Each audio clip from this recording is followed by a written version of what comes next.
is our second They're installment. still coming in. Give it a second. They're still coming in. And it's almost up on YouTube. Another few seconds. We are on. Just ask everybody to go ahead and mute your microphones, please. So when you've come in, if you could mute your mics and turn off your video for those who've just come in. Thank you. There we go. Okay, we good to go, guys? All good? Yes. Welcome everybody again. This is our second installment of our Halloween marathon. This is our new hub of interconnectivity for Andrew's new teachings. Andrew Bartzis, the Galactic Historian. So with me now, part of Two Feathers Medicine, and my brothers Maty Waller and Tobin. Great to have you on again, guys. Great to have you here again, Andrew. And tonight, we want to discuss the Warriors of Twilight. Who are they? Who are they? What are those middle shades of grey? We want to know more about them, Andrew. All right. For those of you who have listening to me a while, know that I'm a rather verbose use of words. I like to be descriptive and at the same time visceral and understanding. Language has more than intention behind it at times. And we have an odd set of ideologies here, light versus dark, and yet no middle path has ever had a major religion. So why is it binary with a trinary option? When actually it's many options are beyond that. And over the years of observing the vastness of this place and space that we are, I have seen things come and go from heads of galactic states to local people becoming galactic personalities and everything in between. In, let's say, 1994, 1995, before Kurt Cobain was killed, for certain. This is where I ran across another group known as the Warriors of Twilight. They didn't technically originate from here, but they are originals, if you use the gangster term. Mm-hmm. They were the original extra options with an S. Light, dark, neutral. And then there's the many infinite ways to interpret sacred neutral. And the Warriors of Twilight are a group that have absorbed the sacred neutral in a completely different frequency and different shape. And they operate as the internal checks and balance system for the Galactic Ascension machine. Their external yet OG reality status here allowed them to come in and be neutrals, nullifiers, neutralizers, removers, or any other isms or words that you want to create that wasn't going to add up to the Galactic Ascension machine, reducing the infinite amount of karma to finite through the grinding away of souls into this infinite reduction process and circuit. So the other day I introduced the group in the back. We want to introduce the groups in the front. So everybody that is here, just sit back, relax. If you have not shared this Zoom room, you can share this Zoom room to anybody else that you know. We'd ask everybody to please go through the humble exercising of clicking like on the YouTube, hitting share on your social media, and if you want to invite a friend to come and listen, tell them to come on and listen in the room. We've got our spooky worlds of looking at the many shades of middle gray. So the other day, I talked to everybody about this particular subject matter, and let's start from there. Laura, what was your experience? Something you'd like to reiterate as your nature of experience with them, and you can use everybody else that was in the room too. What you remembered the most. What I remember the most was seeing a line of almost Zulu-like warriors. I know we all perceive them slightly different when we did the meditation with you. So mine were in grass skirts with spears and great big shields. And although they came across as fierce warriors, there was also a more gentle side to them that I experienced. We all had different experiences. And I was invited in, I think I said to you, I was looking at what I thought was a lot of stars, which was actually the individual holographic points that they use for, I can't remember what you said now, was it for interpretation or for writing or communication? Holographic language.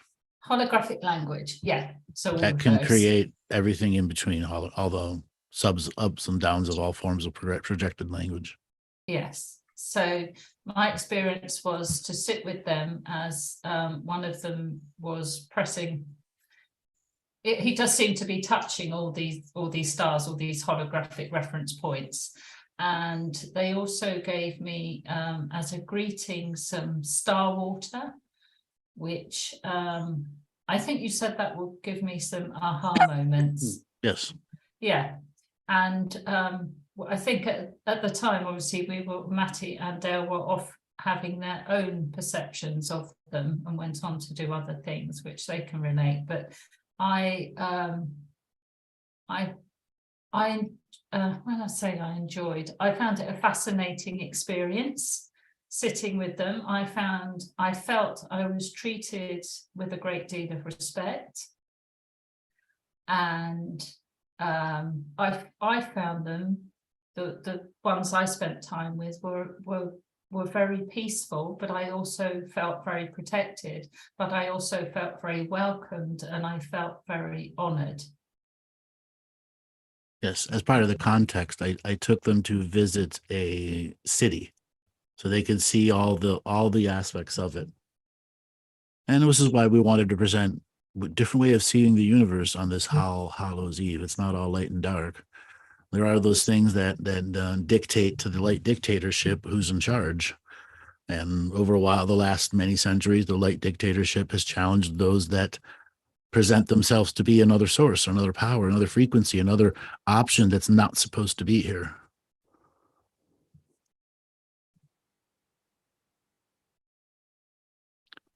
Maddie would like to share your experience. Absolutely. So when you first brought them into my awareness, it was like I was being projected into space. And then in that space, there was just lines of these guys just all around me, just almost like they'd created a circle around me. And it was, if you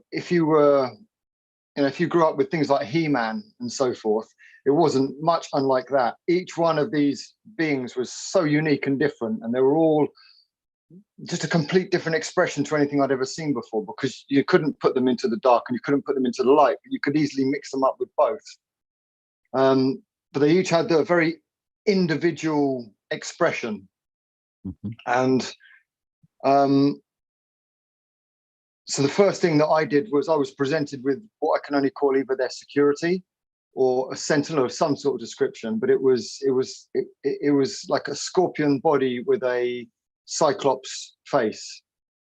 And there wasn't a battle. It was just, I don't know how to describe it, Andrew, but when you psychically come up to another being like that, there's an unseen conversation. Sure. I don't really know how to explain it. The best human reaction we have it is like when you see people do their gang hand slaps and finger thing and gang moves, and that tells what's going to happen to the other guy. And if the other guy responds wrong, it's on. Okay. That's like right. That. And so we had our moment, and he was kind of, all right, you're cool. And and so that was it really. It became very abstract after that. And of course you were talking to the other people as well, to these guys as well, and it became abstract. But there was a point where the conversation was going off, and I had to stop Andrew because they just showed me a void into the space between spaces, and it just opened up like a crack in the universe between universes, and I could see through into it. Yeah, and that was a crack in the universe. Yeah, and I could see through into it. It's something that the visionaries throughout all visionary time and space are going to begin to re-experience for the 15th time as a brand new memory. Right, and I can still see all the I colours. stress re-experience as a memory the 15th time. Okay. Hint, hint, wink, wink, hint, hint, A great wink, wink. remembering. The interesting comment that you gave me was they're trying to recruit you. Yeah. Yeah. I told you they're going to be pushy as fuck. It's going to be like a top level salesman on your ass everywhere you go, making you compromise. But it was very unique to have an expression that wasn't pushing a particular agenda. You know, it wasn't. It didn't feel like it was agenda driven. Those that come to that group get recruited from a very special group of people who have already elevated themselves to that over many millions of years. That's what the recruitment for that type of group is. Right. Do you ever remember in the beginning of Conspiracy World 2011, 2012, somebody that did something about the Silver Legion? Anybody remember that? I remember that. Yeah. I do. Yeah. I don't know if they're still around or whatever, but this group, somebody tried to make an association that they were never the same. The Silver Legion is completely different. You spoke about the Silver Legion on one of your shows at one time. A few times. I caused a lot of how do I put it? Rattled feathers on the other side. Not very even severely, ruffled. very severely severely ruffled feathers. Didn't draw blood, but I definitely ruffled the feathers to their limit. Mm-hmm. Well, they didn't think that you'd seen them. No, I crossed, I don't know, but pollinated communication from one realm to another and was able to bypass their collective view and go direct to each individual. So their collective had no power to limit the information flow. So tough luck. You put some chicken in that like salad. No, it wasn't exactly chicken. Might have been, let's just say red meat. Red meat, yeah. Red meat.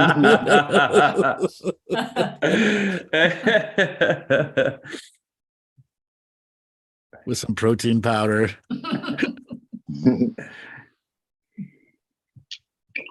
Dale, you want to share your experience? Yeah. So when I connected to them, they showed me their healing chambers. So the first thing I saw was like a warrior, and they looked kind of like ant type. They had different hands coming out, and they showed me like a rattle, but it was like a battle rattle with like a knife on top of it. And then I was shown there was a group of them, loads of people just around this one patient. Then when I tuned into it, it was like a healing chamber. And then when I looked into it, and Andrew helped us go through a few things with it, I could see like a cocoon around this person, healing them.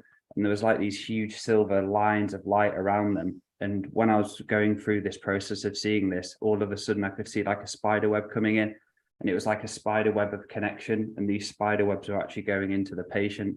So I was seeing a lot of high level psychic surgery stuff. It was incredible. We were watching for English science fiction people, the positronic brain network of the dream world. Yes. Yes.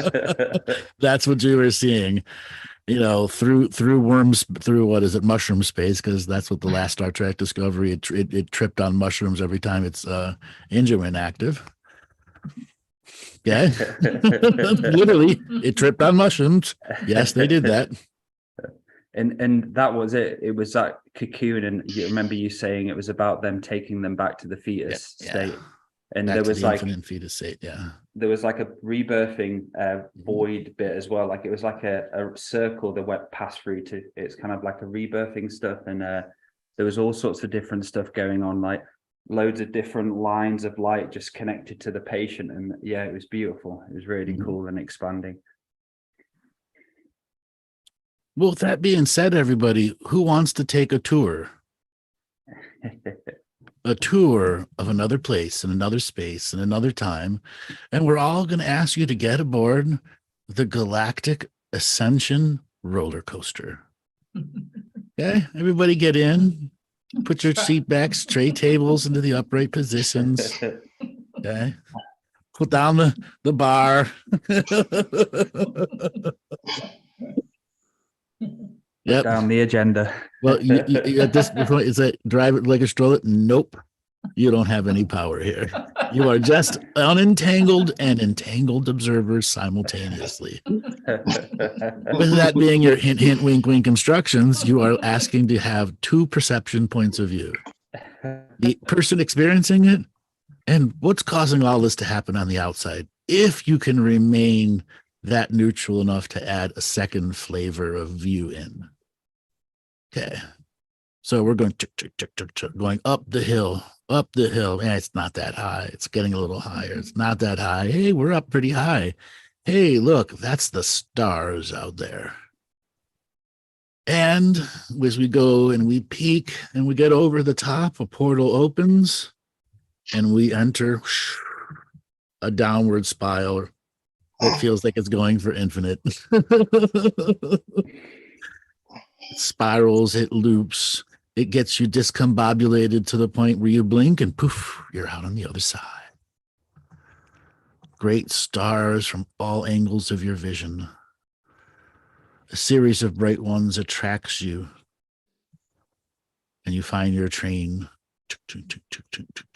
entering the solar system. The solar system with 185 planets. Big planets. With thousands of moons and one oversized sun.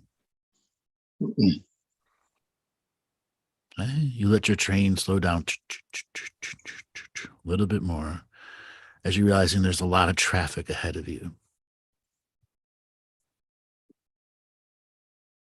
The train comes to a pause and when the door on the front side opens up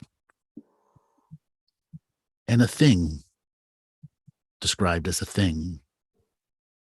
No shape, no size, no form, but yet it's there.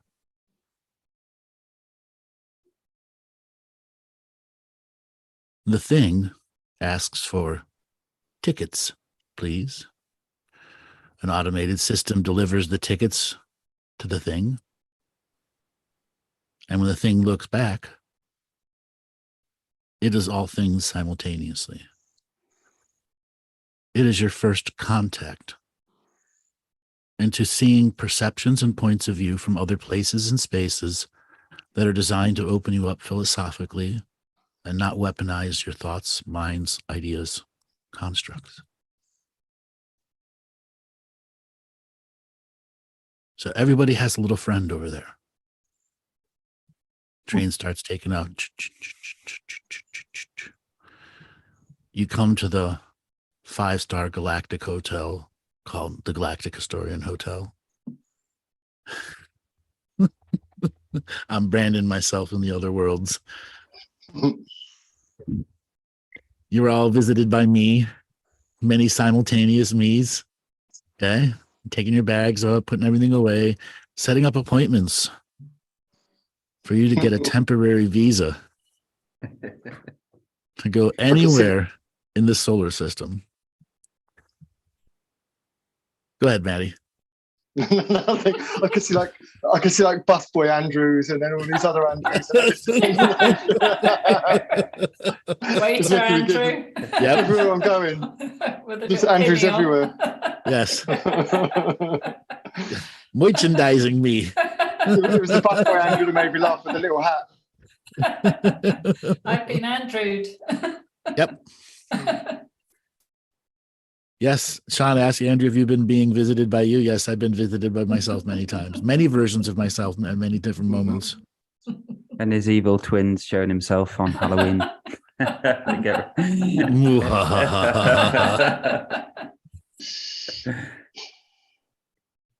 All right, everybody. So you're at your the Galactic Historian Hotel. You have been given a 4D bus pass. Okay, for infinite public transportation in intrasolar system process. Part of your checking in benefits for going into the Galactic Historian Hotel was a book of where to go first. Top 3 places to go and experience. Okay, the first place you're going to go to is the sports stadium. It's actually a moon that houses several hundred different stadiums for all different types of sports, and it's broadcast all over the 25 local galaxies, and some outer universal stuff. So you'll see this as the live sports world. Its culture reflects that. Okay. So your train drops you off there, and you're filtered into your first intergalactic sports bar. There's huge volumes of spaces available. And in fact, if you're looking, there's thousands, if not tens of thousands, being engaged in betting in their own sport.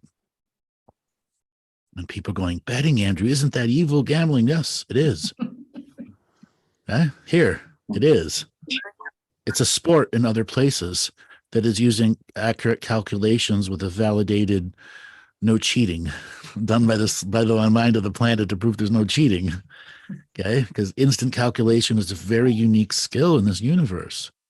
And they can play in teams. Right. And that's why they do these betting things. And again, they're betting on the skills of other people doing other sports. Okay. So everybody that's out there, go ahead and start writing into some of your experiences into the chat room. Dale, what are you experiencing as you're going through this? So when I got to the hotel, there was loads of you in the reception taking appointments, and I ended up in like a big sports bar before I was going into the stadium, and it was like a bar just full, but it was an actual spiritual hygiene bar where it was all clean and nice. Then as I went through to the stadium, it just like it felt like to me a stadium, but it had no winners, had no losers. It was basically a place to be able to be free, and there wasn't that taint of gambling or that taint it had. Yeah, really cool. There's a lot of banter going on though. The rivalry is real.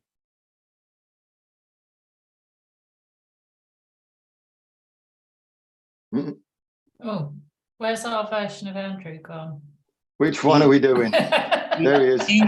He was muted because he was switching multi-dimensional devices. He can't keep up with himself. Exactly. I moved too fast. All right. So what I was going to say is, hold on a second. They don't use competition through the same lens that we have here. Yeah. Competition can be done in such a way where it can be greatly beneficial if the nature of the multidimensional competition is mastering skill sets.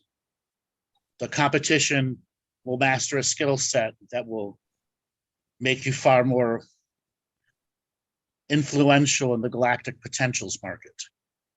And then everybody upgrades a little bit because everybody has to go one level up. Exactly. Everybody levels up. And what do we got in the chat room? Very vivid hotel, floating in space, huge room in the bar area, many levels of being, speaking, laughing, lots of fast minds. Yeah, I agree, Claire. Claire Chamberlain, thank you. Santo, a sense of being able to travel without all the restrictions of travel on the planet. Yeah. Jason, there is space for healthy competition. A sense of trust from Santo. From Amy, lots of hoopla, fun and entertainment. Now just imagine if we had these on our world, how different our world could be.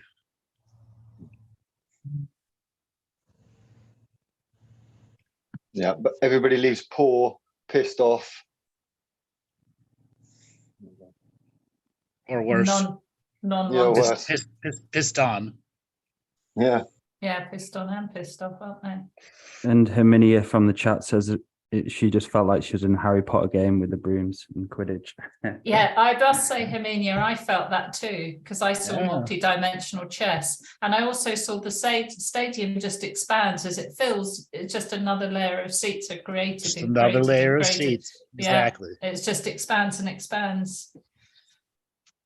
Sean loved the roller coaster spirals. It was what I wished the movie theatre intro roller coaster would be. Yes. Yes. AB, you beat me by 1 second. Laugh out loud.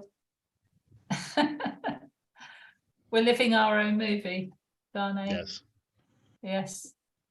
All right. So let's get back to this vision a second. Yeah. We are in our galactic sports bar, and you are all my crew, and one of me is leading your crew, which is me, my voice here now. All right, everybody line up. Okay. We're going to be entering the blue light bar, and we are going to be gambling on, how do I describe this animal? A snake.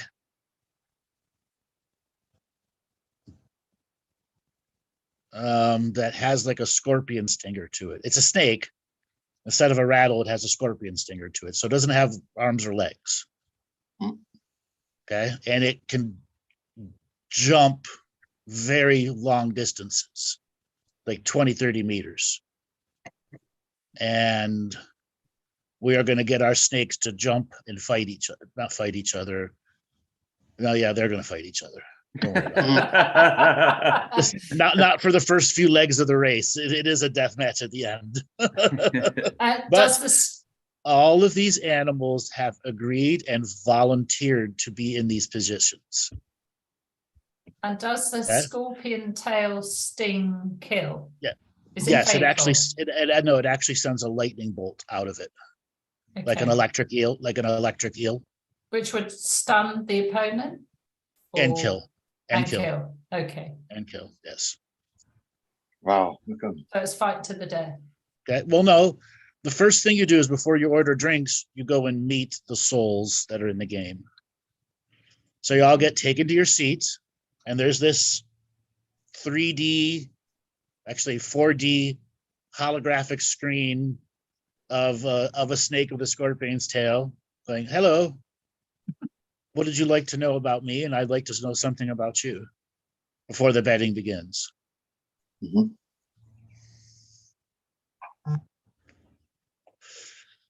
Maddie, what would you ask or say to the snake? I'm just trying to figure my way through the technology at the moment. I can see one. This just tunes you ancestrally to this thing. Yeah. Okay. And if you have similar ancestral linkages to it, you can modify it to do great skill in here. Okay. Well, I can see it.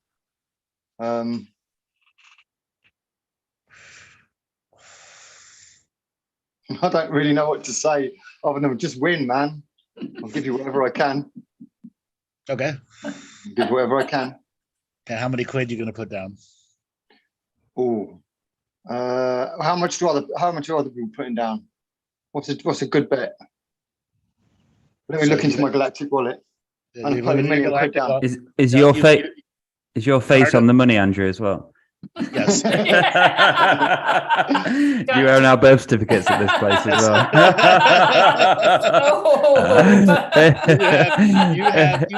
Everyone has 1,000 GH dollars here. Okay. If I've got 1,000, I'm putting 500 then. Okay. Yeah. On my Dan, guy. what would you? I'm going to give him. I was just going to give him some spells as well. Okay. Anything you can upload to him as tricks, yes. So yeah. I've asked it what its track record's like and has it won before? And it says no, but I will win this.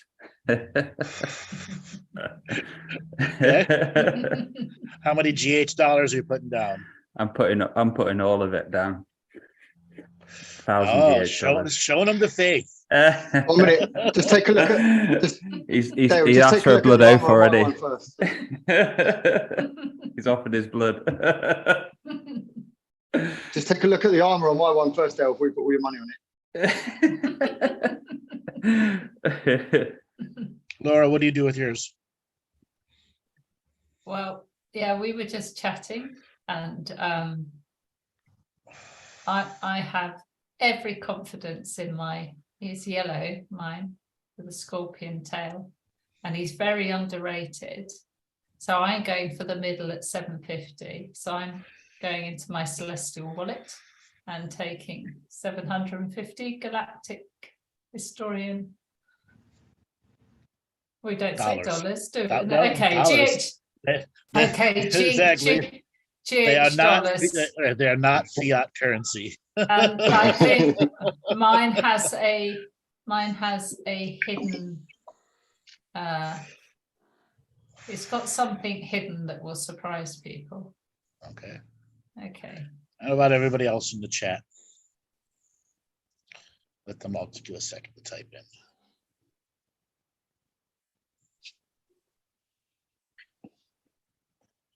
Sean's betting on the other guy. That's fine. That's fine. Okay. So a snake disappears for Sean and the other side reappears.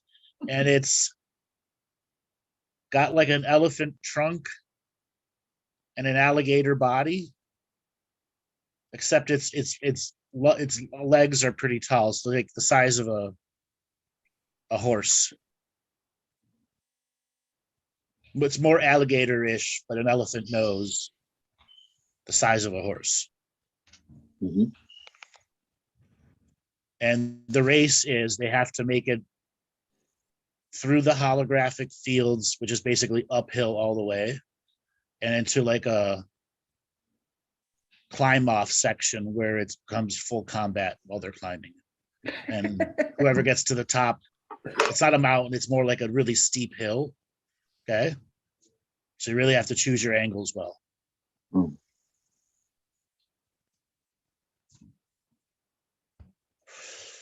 All right.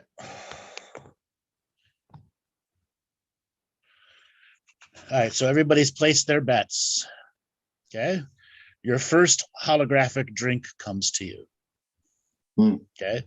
It is just white etheric light that has taste, touch, scent, smell, warmth, cold, and value to it.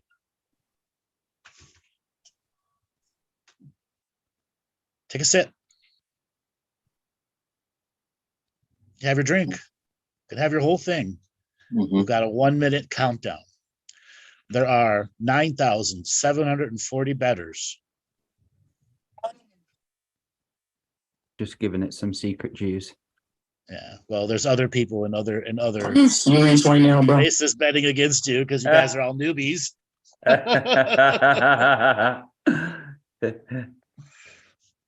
Okay. 10, 9, 8, 7, 6, 5, 4, 3, 2, 0.9, 0.8, 0.7, 0.6, 0.5, 0.4, 0.3, 0.2, 0.1, 0.09, 0.08, and flash. It's over. And the winner is those with lightning wings. That's what Andrew. That's what I was about to say. Mine told me it's got lightning, the essence of lightning in it. Yeah, there are 103 winners. Yeah, mine got through. Okay. Now let's get the point of this perception here. So who are you really betting against? Yourself. And the doubt or confidence of others, and how the doubt and confidence of others in a manipulated intentional betting ring can affect your ability to choose correctly. So going into these types of betting fields would you would learn to protect yourself from the projections of others and accept the projections from others that fit just right, that push you to the next level of perception. It's matching signature frequency. Yes. All right, everybody's server comes around this time, and it's time for you to order your first holographic meal. 0 calories, 0 trans fat, all the flavor. And aftertaste. And after feeling. And afterglow.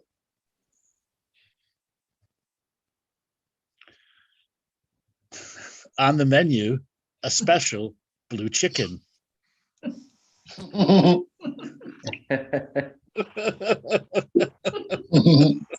Deep fried blue chicken. Oh, has it got crispy coating? Nope. Okay. Oh, And then the infinite choices of you can get. Who's willing to try an off-world dish for the first time? Okay, everybody in the chat room. It's chicken or what the chef will create for you.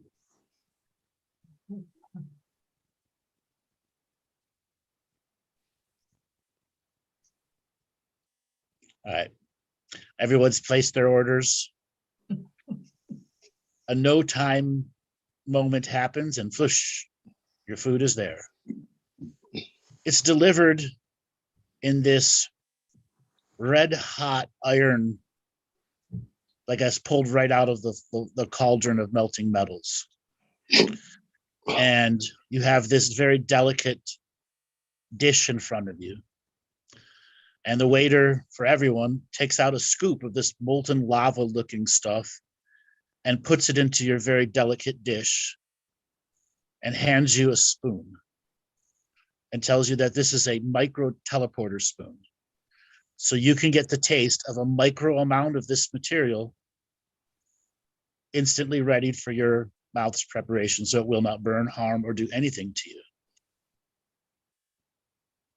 Who's ready to taste the molten hot metal? I'm hungry, let's go. Okay. And again, this is a micro taster. Everyone in the chat is too. Okay, what's it taste like? no. Oh.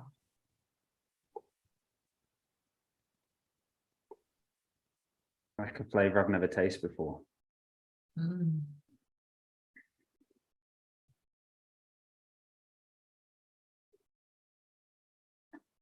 It's like magnets.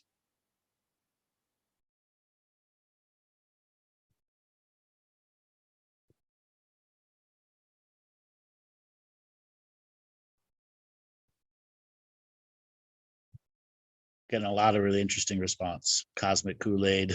Yes.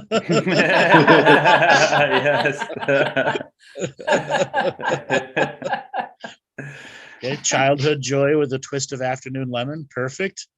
Okay. All right. So a few minutes goes by and your second waiter comes up with your multi-course taste test from around the world. Okay, your second one is delivered in this, how do I describe it? A box of light. Okay. And the waiter reaches into the box of light. And how to describe this? Pulls out this glowy ooze, kind of like saltwater taffy. Wraps it around like a metal spatula, and then puts it into your bowl. And this time gives you a knife and a fork. And they are both micro testers too. So it's a thick taffy-like substance, except glowing with light.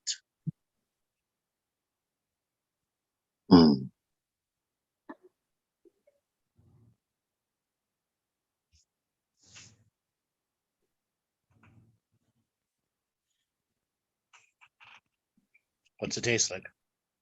What's its experience?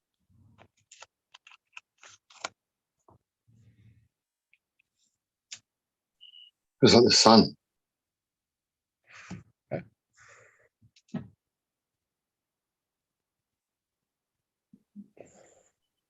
Reminds me of vanilla.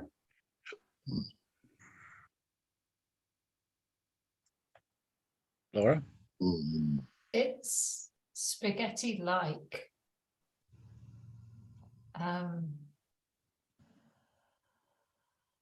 Yeah, like golden.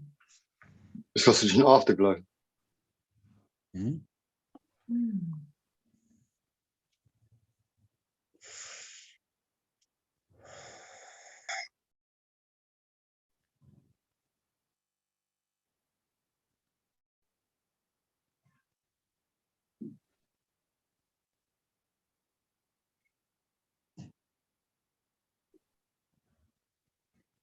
All right. New York for the Europeans, leather and space dust. There we go. All right. And now the last part of your meal comes. And the waiter puts this like oversized soup bowl,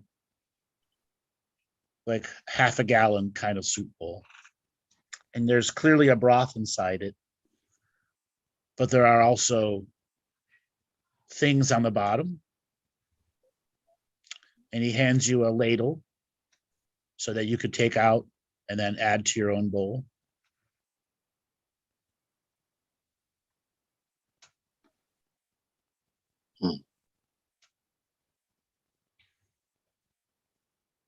Who's willing to take the first scoop into the solids? Yeah. In for a penny, in for a pound. That's what I was just about to say. Mhm. Might as well just go for it. It's shapeless and formless and has no ethereal body, but it is real.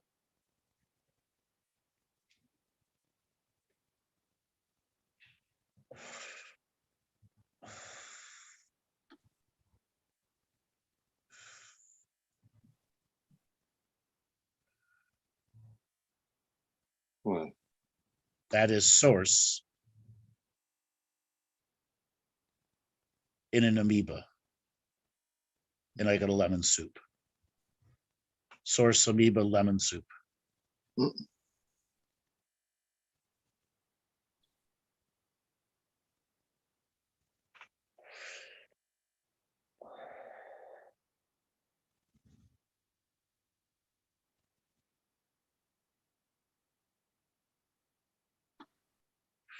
it was weird as fuck. Wow. It's a cosmic consomme. It doesn't just have one flavor every time I'm trying it, it's different flavor. But it goes beyond taste though. It's like Mm.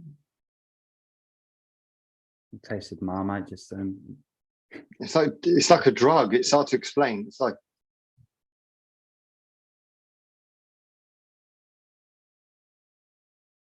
it's like doing drugs but without the negative side effects.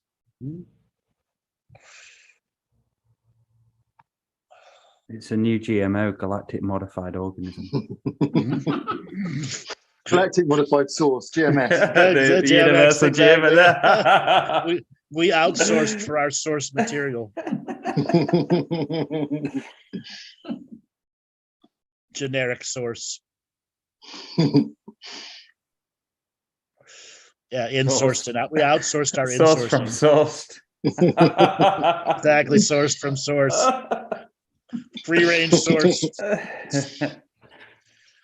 All right, so now that everybody's had a sample of bedding, flavors, positions, points of view, well, what's your view of this place like now? Oh, You know, I you want can to look out the explore more. You can look out the windows of the stadium, and you can go to other places. There are screens that will take you on tours of places, unless you just actually rather go somewhere. But since you have the GH tour package, you're all going to go to your next place now. You're going to make it back to your Galactic tour bus. Okay. Going to take off, and you're going to be heading towards one of the really main big planets. And this planet is a planet of mountains. Okay? There are rivers, there are lakes, but there are more things way above the ground than below it. Okay? And you're going to be taken to one of the highest peaks of this planet, 45,000 feet. Wow. Okay. And the entire upward volume of this mountain, there is a city carved onto it and into it. Okay. You get taken to your first landing pad. You're all ushered off, and you're all given uniforms to wear and like hard hats, like you could be touring a facility or a factory or something. Okay. You get your galactic tour guide. Okay. He takes you through a energy and pressure-based system change, and your bodies adapt to a new pressure. When you come out the other side, you're inside the mountain in a tunnel. It's about 20 feet round at the top, the bottom too. And you move on for a while, and you come to an area where there's this big glass window looking inward. And you realize that the entire mountain has been hollowed out from the inside. And there's also a city on the inside. But there's also this colored air coming up from deep within inside the mountain. And this air has clear life force energy behind it. And you can see that this entire city has an air filtration system that takes this clear spirit air and brings it back to all the living and breathing beings here. And that the center of this mountain has metaphorically become the lung of a planet. Harvested here is this pure light oxygen, infused light that's spread to the rest of this planet and solar system freely.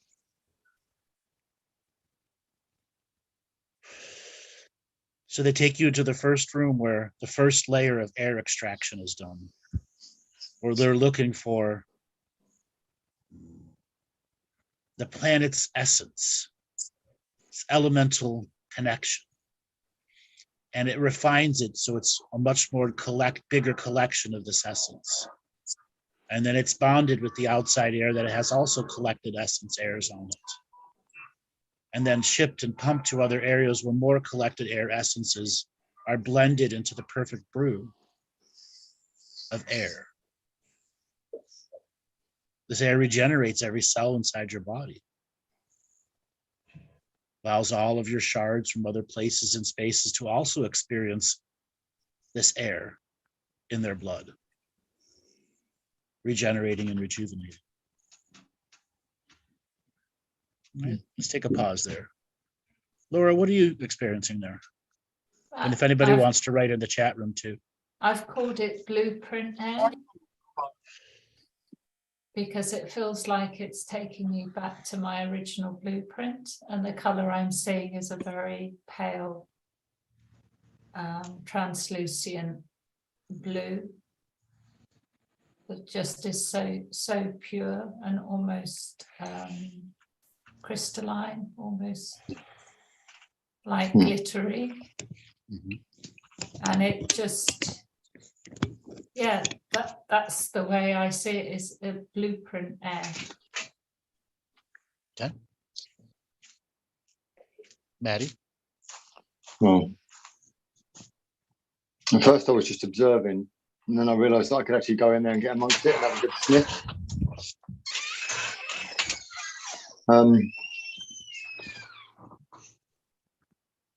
You know, you have your radio rules, Andrew, and I have mine as well. Uh-huh. I think I know this kind of light. I've seen it before.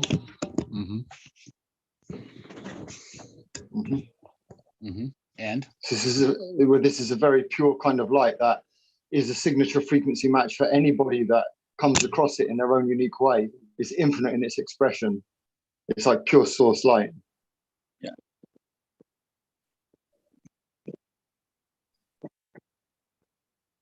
That's It's only the second developed. time. Hold on a second, Go on. I'm watching this already. It's distilled source light and planetary celestial light blended into a perfect balance that's shared freely with everyone. This is only the second time I've ever seen it. And it's the first time I've ever seen it actually utilized by the being. This is where you all get to look at the key pads and the information pads about this facility. All the data is there for you to freely see. Andrew, your audio's going a bit. Sorry, Oh, there you go. I was changed devices and I did it again. I'm talking away. No one's heard me. We will just about. Yeah. So everyone, you get an opportunity to look at the data pads, the computers. They're all open up to you to see everything, where it goes, what it does, the science behind it. Validate yourself here.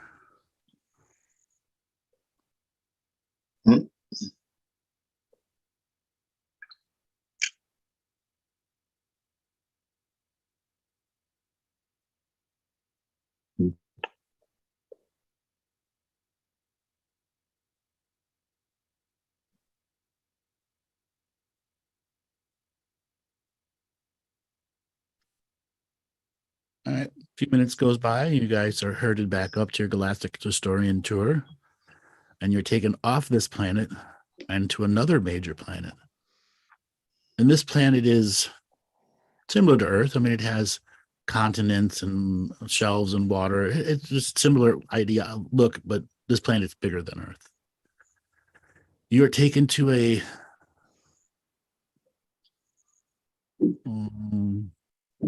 how do I describe this area? A temperate zone. It is cold, but it's currently the season it is right now. It's not terribly cold. So it's like 7 or 8 degrees Celsius. So you'll need to wear jackets when you come out. And then you're taken to a building that looks like a giant crystal dome. And the crystal dome is probably 200 meters wide. And you're brought in through the front door, and you can immediately see the dome. And the dome is focusing to something in the center. And when you go to look at the rail that looks into the center, it goes down and down and down and down and down and down and down as far as you can see. And you're taken to an elevator that takes you down and down and down and down and down until finally you're at the bottom minutes later. When you come out of the elevator, you look up and you look down, you see another dome pointing up the opposite way. So you're now inside a cylinder with 2 domes on the end. Okay.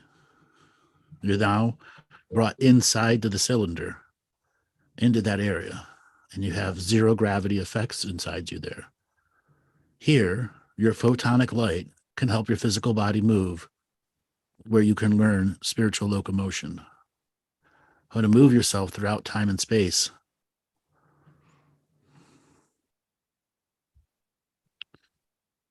This is a womb chakra of this planet that has been tapped into to teach you how to gain spiritual locomotion while inside and outside of the womb.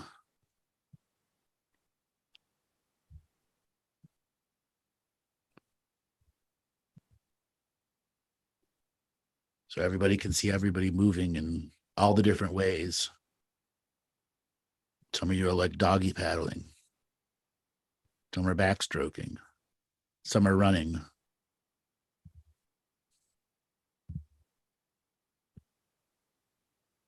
Just feel the freedom.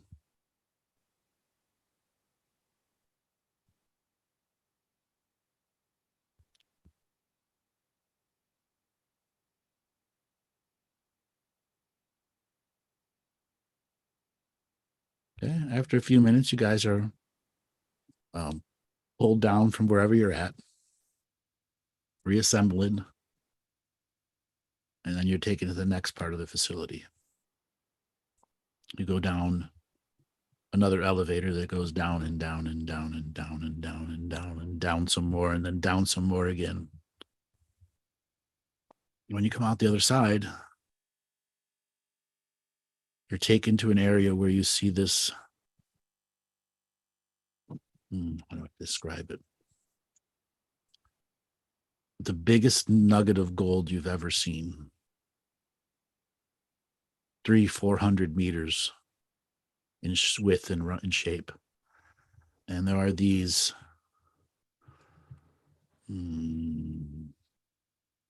they basically look like metal connectors that hold this nugget in place. So it's like perfectly aligned at an angle. And you are brought up to the nugget, and there are metal stairs to walk up and around the nugget. Think of these stairs spiral all the way around the nugget, all the way up. So you could touch the nugget all the way in your entire walking experience.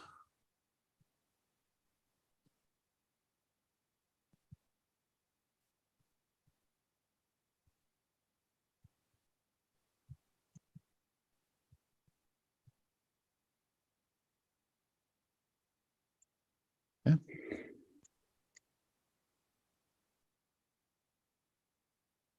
Maddie, what are you experiencing?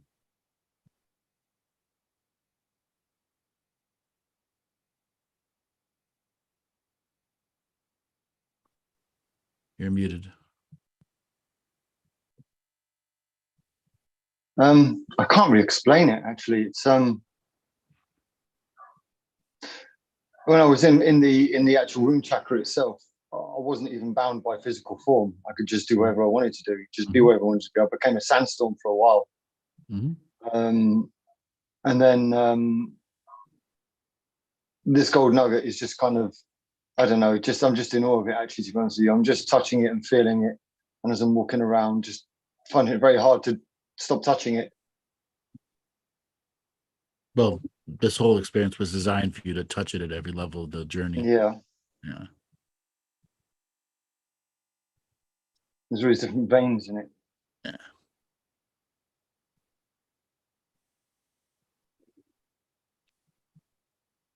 Yeah.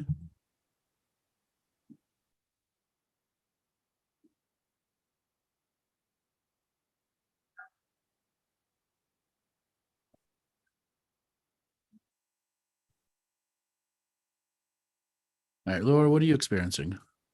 So in the double-domed womb chakra, I moved through intent, so I could go wherever I wanted just by intent and thinking about it. And now, as I climb the spiral stairs, each stair lights up, and everything within my body, my skeletal system, my nervous system, my blood, marrow, everything is infused in this gold throughout my body.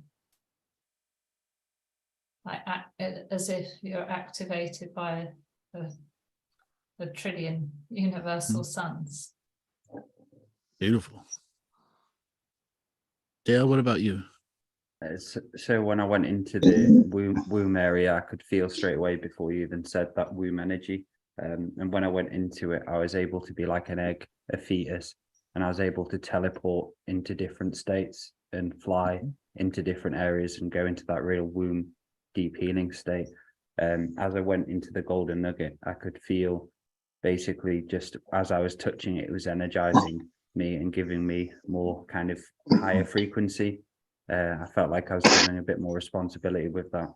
And it was just basically as I was touching it, it was just this unique feeling of, beautiful consciousness and high energy. It was incredible. Wonderful. So everyone, this has been a sample of another place and another space and another time that is a different point of view.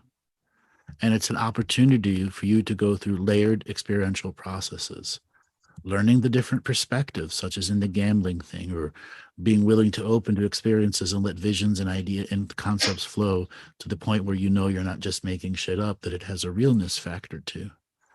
So exercises like these are great things to do when you're wanting to feel adventuresome and go to a theme park. Just as protected as Disney. Okay. Metaphorically, yes, I said that. Yeah. So real quick, to end this journey, we are all taking on the Galactic Historian bus back to the Galactic Historian Hotel. Okay? And welcome back to the Galactic Historian radio show by Two Feathers Medicine. How was your journey, everyone? Can we leave a review on TripAdvisor, Andrew? Yes, Yeah. Galactic TripAdvisor, yes. It was worth it. It was worth it just for that sun. I've never seen a sun like that, with the planet so close as well. Yeah, that's built from the ground up. The whole Was it solar really? system. Yeah, because the sun was so huge, but it wasn't giving off that kind of nuclear energy ours does.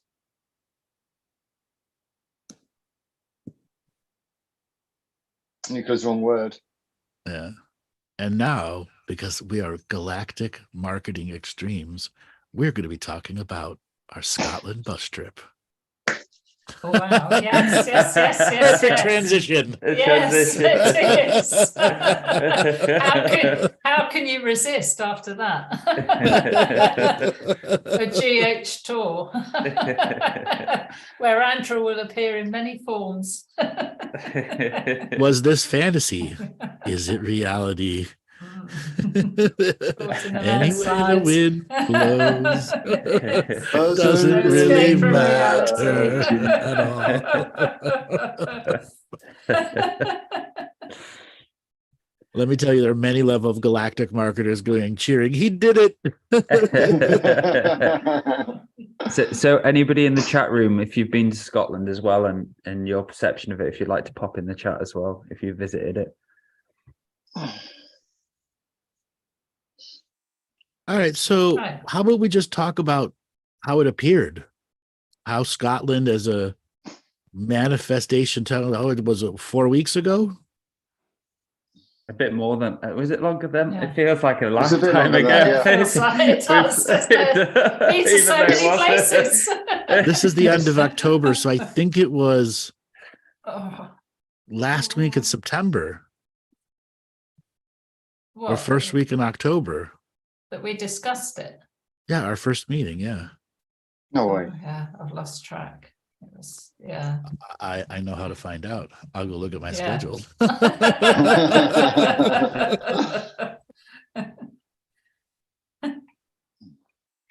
Who wants to bet Galactic Historian travel dollars? No, I'm keeping my winnings. Keeping your winnings. Yeah. Mhm. Keep Don't the worry, celestial house- wallet close to your chest. House always wins. I've got some hustling to do tonight at the hotel. I'm going to visit the red light district.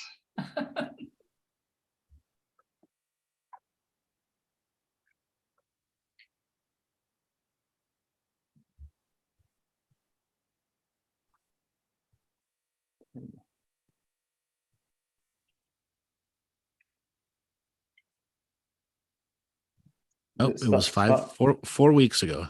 Really? I Oh, see. It doesn't Wow. fit- Longer than that. Feels like Wow. 6 months 4 weeks ago. So in 4 weeks, we've basically organised it. Yes. Mm. So we had a call because Laura had said I'd really like to sponsor you and bring you to Europe. So I said, well, put Dale and Maddie together and we'll talk about it and come up with an idea. And then we met one Saturday at 2:00. Us tap the time, the fixed time. And the spell was made. That's where it was made, exactly. And so they talked about, well, we could have a camp out, we could have a retreat center and doing all these different things. And we're like, damn, that's a lot of work. Yes. And then I pulled this brilliant idea. Why don't we just do a bus tour? Mhm. And we looked at all the stuff and it was simplified in that moment. Why go through all this extra expense and hard work and getting everything done? With the first one, we can let the bus tour do everything. And we just make the bus tour as enjoyable as possible with as many experiences as possible. And that's why I set everyone up with that little galactic tour. So Dale, do you have a picture of the route that you sent it to me via phone? Could you put that on the screen if you could share it? Say that again. Sorry, Andrew. It broke up then. There's a route that you sent me as a picture. Yes. Could you share that on screen? Yes. And everybody, this is all tentative right now. We're waiting for the final bid to come through. Prices are very, very screwy, as you well know. So we're hoping to have this final and done by the 1st of and advertised by the 1st of December. Okay, so it's about 5 weeks away, 6 weeks away. If it takes longer, it's because of the final bid or fuel prices. December. Right, give it. Yeah. And we're planning it for July July, correct. next year. Yeah, unless anything changes. Yeah, that's the July next year. Yeah, and in a minute, I think Dale will tell us the dates that we've actually pre-booked with the tour company. Give me a few minutes to figure Yeah. this out. So how many days did we agree on then, Andrew? 10 days. A 10-day tour with a 9 Galactic nights. Historian all around beautiful Scotland to some sacred sites and some of the islands, with all of that extra information added through and some extra bonuses as well, isn't there, Andrew? Yes. Hold on one second. I'm leaving my advice area. Before we get into that, let's just give everybody the background of why we wanted to do this in the first place. Yeah. We wanted to give everyone the best possible experience out there. And that's why we decided to do Scotland. Scotland sells itself for its own 10 days, Yeah, but the mystical and magic that we get to add to it. yeah, and it's not static. So it's not just a one-time event in one place. Yeah. That might be difficult to choose. Dale, can you just share screens, the picture? Yep. I'm just getting it up because a second. I'm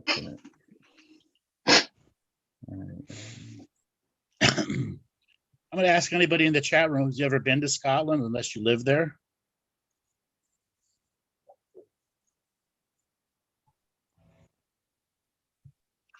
There are 2 different types of Scotland.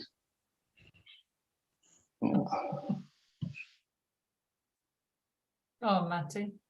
Has anybody tried haggis before? Yes. Yeah. Right, I've got it saved now. I can show. Or deep fried Mars bars covered in batter.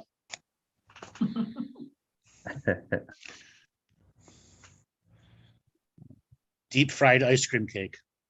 Yep, that's what they do. And the Mars bars, ice cream cakes, all the different chocolate bars that they sell in the UK, you can have them deep fried into batter in Scotland. So somebody was asking if they can pay for the Scotland trip in GH dollars. Sorry, there is no transfer station here from infinite to finite. We need blood money over here, man. We need blood money. Sorry. Exactly.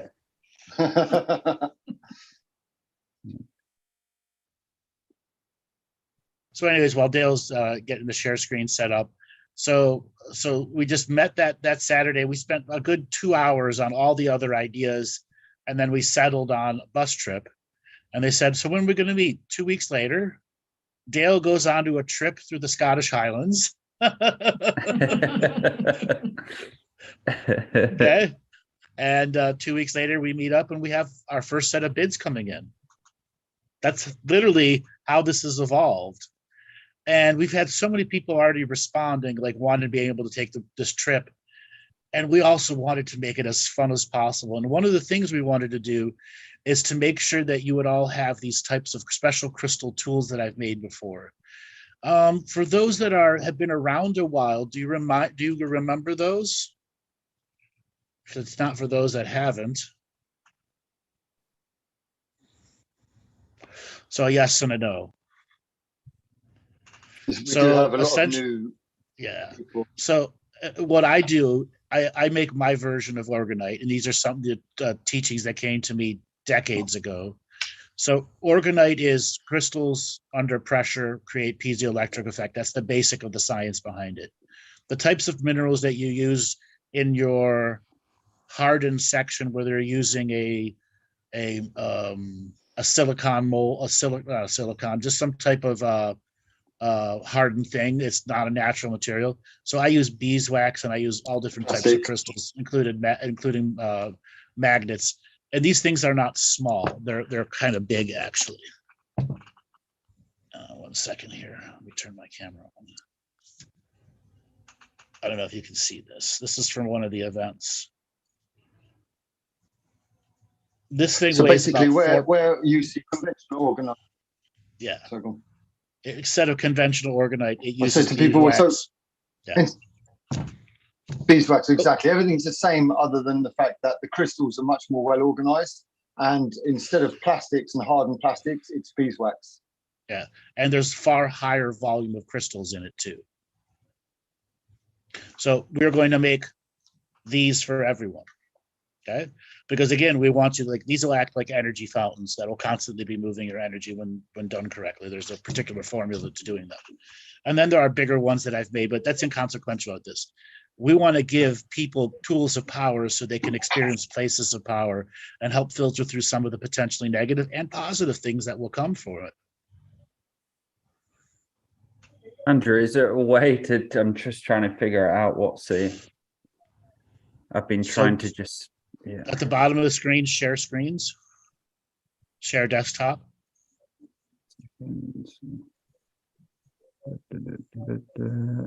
Whiteboards, apps, reactions, show captions, participants, security, but there's no share option. Isn't it on the bottom of your main screen? Yeah, bottom of your main screen. It should just say share the with a middle. square, a green square. Pause. Oh yeah, sure, yeah. Yes, Jason, that's a continuous teaching. That's the whole point. So that even when you take it home, it's a continuous teaching. It's been activated by all those places.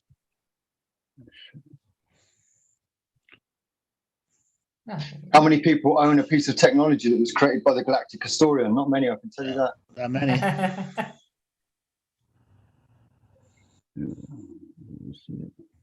Careful, Dale. Don't you worry, mate. There's not. Go on here, brother. I've literally got. If anybody's wondering why there's loads of different people, because of the talking situ, I have to edit a lot of things. I could straight up never do this with my computer. Right, so spare me 1 second. So Sandy is asking if it's a Tasman or Totem. No, it's neither Tasman nor Totem. It is object. Can you see that? Yeah. Can you just full screen? Just make it full screen. Good. It's a screen, That's just a screen grab. Yeah, that's a screen grab. Yeah. Can everybody see that all right? Enough to figure out? Yeah. It looks fine to me. Yeah. Could you zoom it at all? Zoom in. It doesn't give me the option, I don't think. Resize. No, 1 second. Is there a zoom? I can't seem to see a zoom, Andrew. What about you? Oh no, your desktop itself. Yeah, double click on it. There we go. Yeah. So it would be starting in Edinburgh, then going up, and as you see, so you'd be in like Oban, Isle of Skye as well. So it's great because it's off land as well. So we'll be able to go to Isle of Lewis, and it's an incredible route as well because you'll go. So there's a womb chakra area down from Inverness going to Ben Nevis, which it changes from 100 miles. It moves around. So we'll be going through all that area as well, which should be incredible. And you have lots of open ocean experiences too. Yeah. The possibility of whales and dolphins. They're very magical, the sea crossings. Yeah. This is going to be no ordinary bus tour. Right. And up to Orkney, which is slightly off the screen, but the archipelago of Orkney, which has 3 of the major sacred sites in the world on Steness, Maze Howe. Yeah, Orkney there. Brogna, yeah. But it's small. I mean, Kirkwall's not. The ferry goes to Kirkwall, doesn't it? It crosses the. And it's where the North Atlantic meets the North Sea, which can be quite exciting, apparently. Well, this tour, so we did a lot of research and we had a look around loads of different places, and it's quite hard to find a tour which does a route like this. Mainly, some of the tours only do like, say, maybe Lewis, and they wouldn't go to the Orkney, but this specific one is like one of the only ones really what goes up there as well, as Laura knows as from. It's hard to find what does it all, and Oh, totally. And that ocean between the Isle of Skye and Lewis and going around there is considered some of the most dangerous waters on the planet. No, between Orkney and up the top here, John O'Groats, or wherever we go from, that is the Pentland Straits, the Pentland waters, which are considered really dangerous. And is that where the whirlpool is? Yeah, that's up here. Yeah. So over to, I had a very, this is about 3 hours. Oh, it's gone. That's about 3 hours over from Ullapool to Stornoway. It's lovely. The boat trip, Yeah, the boat trip, So Andrew, why don't you explain what it is that you can offer that's unique at these places? What would it that the Galactic Historian would be experiencing as we go on a journey such as this? Well, it's not about what I'm experiencing, because when I'm taking people on tours, it's what everyone is experiencing. And then but we share in your experience. Not really. I'm sharing your experience, actually, because you're the ones of the DNA that is influencing the area. Now, as does mine. Now, there are certain places that have a history to them that's not in any public record anywhere. Physically being there makes it very easy to read and connect to the people that have the genetic awareness of that place and space. Second is the journey there. In the bus, there are places that we'll do prayers and ceremony before we get there, or ones we do when we get there. Very limited amounts, because they're very strict on what you do in different places, but on the bus you can do whatever we need to do, which is cleanse and prepare people for experiences. Each and every one of these sacred stones will be a unique experience for each and every one of you. And we want you to have experience after experience after experience until you go home validated that you have an infinite spirit, an infinite soul, and the uniqueness of these experiences didn't overwhelm you or destroy you, but expanded you and made you grow greater and aware. A stronger being to come off the tour, and to have a sacred object that's going to help you filter and flow through the energies. And when you find stagnation, to have growth. Have that ceremonial and prayer group buddies before you go in and out of places. That's why I do these tours. Show people the communal nature of how focused intuition and focused preparation can create some really unique pilgrimaging type experiences. And you've been holding back on stream reads, so there'll be some incredible stuff happening on that front. He's been holding the weapon. So basically with the bus tour, I'll be doing a lot of talking. Okay. And Dale, I believe our bus size is 31. Yes. So it's not a terribly high amount of people. Okay. It's going to be a very unique experience. Yeah, but some of the sites lend themselves better to, like, let's say, a middle-sized group like ours, especially Callanish. Mm-hmm. And also, you don't want to overwhelm the hotels or, out there, because they don't have a huge amount of space in some of them. I think we'll overwhelm everybody we come across. What was our energy? Yes. Yeah. And there'll be a tour guide as well, so there will be that extra on top, a lot of information about the history as well. Yeah. As well as the other Andrew's unique perspective. Yeah. And they have their unique relationships with the hotels and the sacred places we go to. See, I can also give people city to city the different ancestors that are meeting and greeting us as ancestral tourists, because we are ancestral tourists right now. We're touring an area through tourism to come and connect to a place and a space. And that absolutely has been pre-planned in the fetus. It was just planned triple Z until you got on the bus. And then it meant something.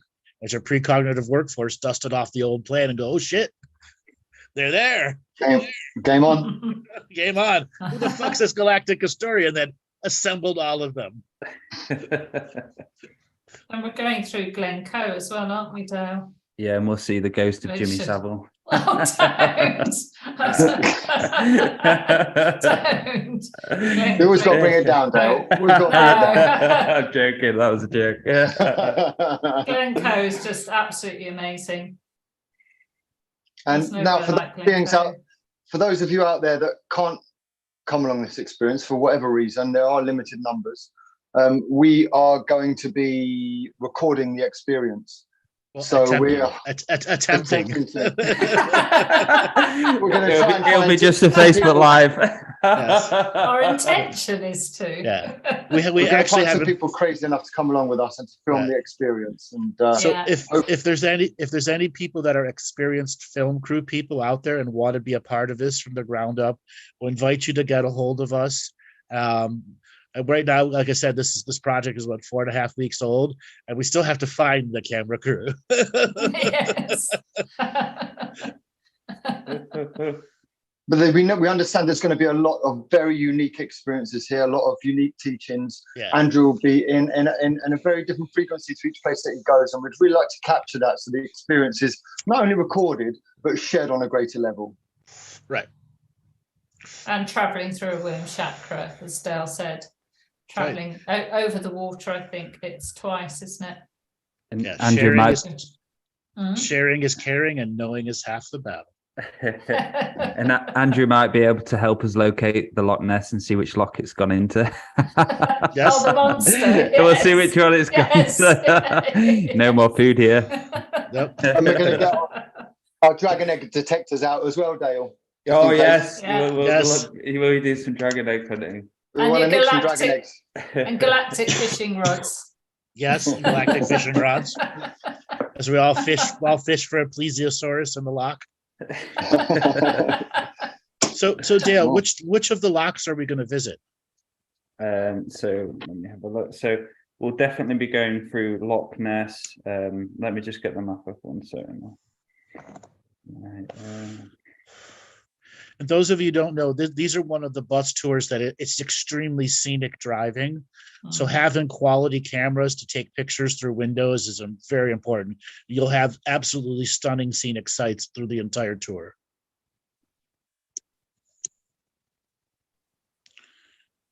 So as we go through the 5. So we're going to Loch Attrick Tan. We'll be going through Loch Ness and up to Inverness, which is a really cool, huge loch going all the way through.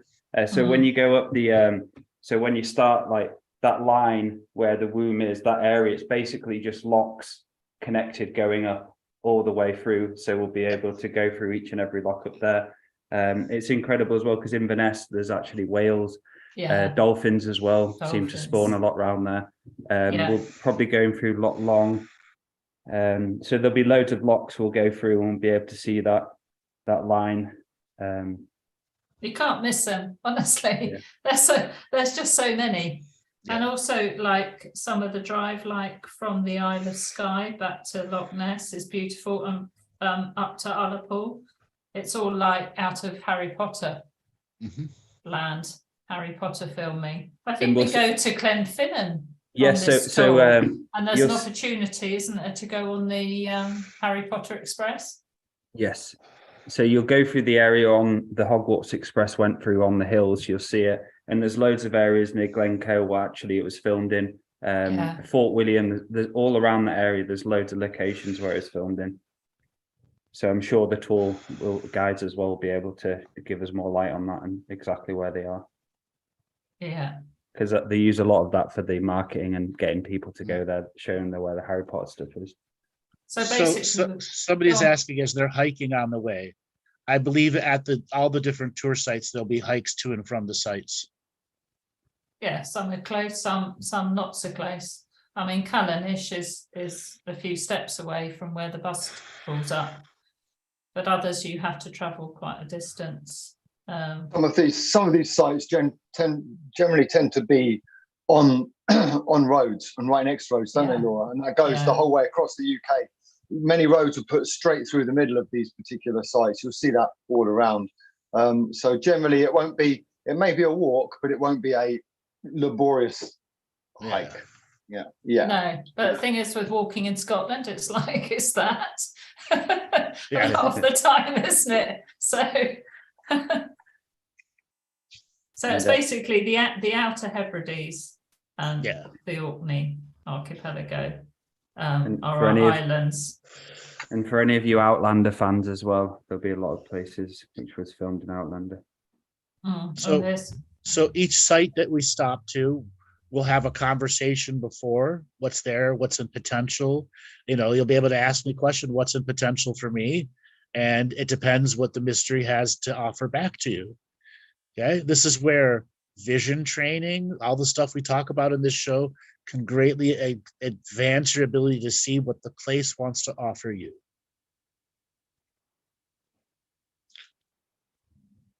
What are you asking? I'll teach people how to do off land-based offerings, really simple pinches of tobacco or something else that we'll create as a community. I suppose we could do a message in the bottle off the boat. No, we could do seed. We could do seeds. Oh, seeds, yeah. Sean, is that the reference in the Skyboat song? What's that then, Sean? You'll have to answer me in the chat. No, he'll answer me in the chat. All right. Does anybody have questions they'd like to ask? Hold on a second here. Should we open up to questions? Yeah, let's open up. Live on the Zoom, be easier, wouldn't it? Yeah, so have people go ahead and raise their hands. Oh, also, what's the Edinburgh airport like, Dale? Because I've only experienced Glasgow, which is international, and there's hotels there you can stay at on arrival.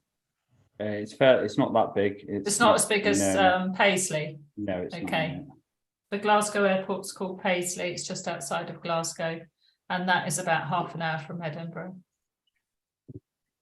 So we're going to be opening the phone lines here in just a minute. So if you could go down to your bottom of your screen and you'll see a reactions button or 3 dots that say more, you're going to be looking for the raise your hand option.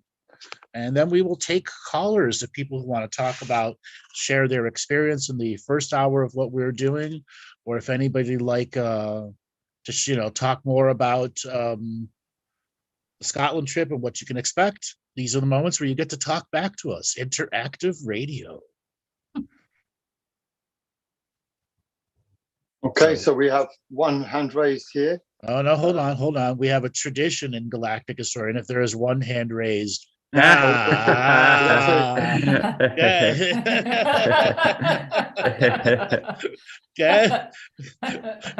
we're going to ask for one more hand to be raised.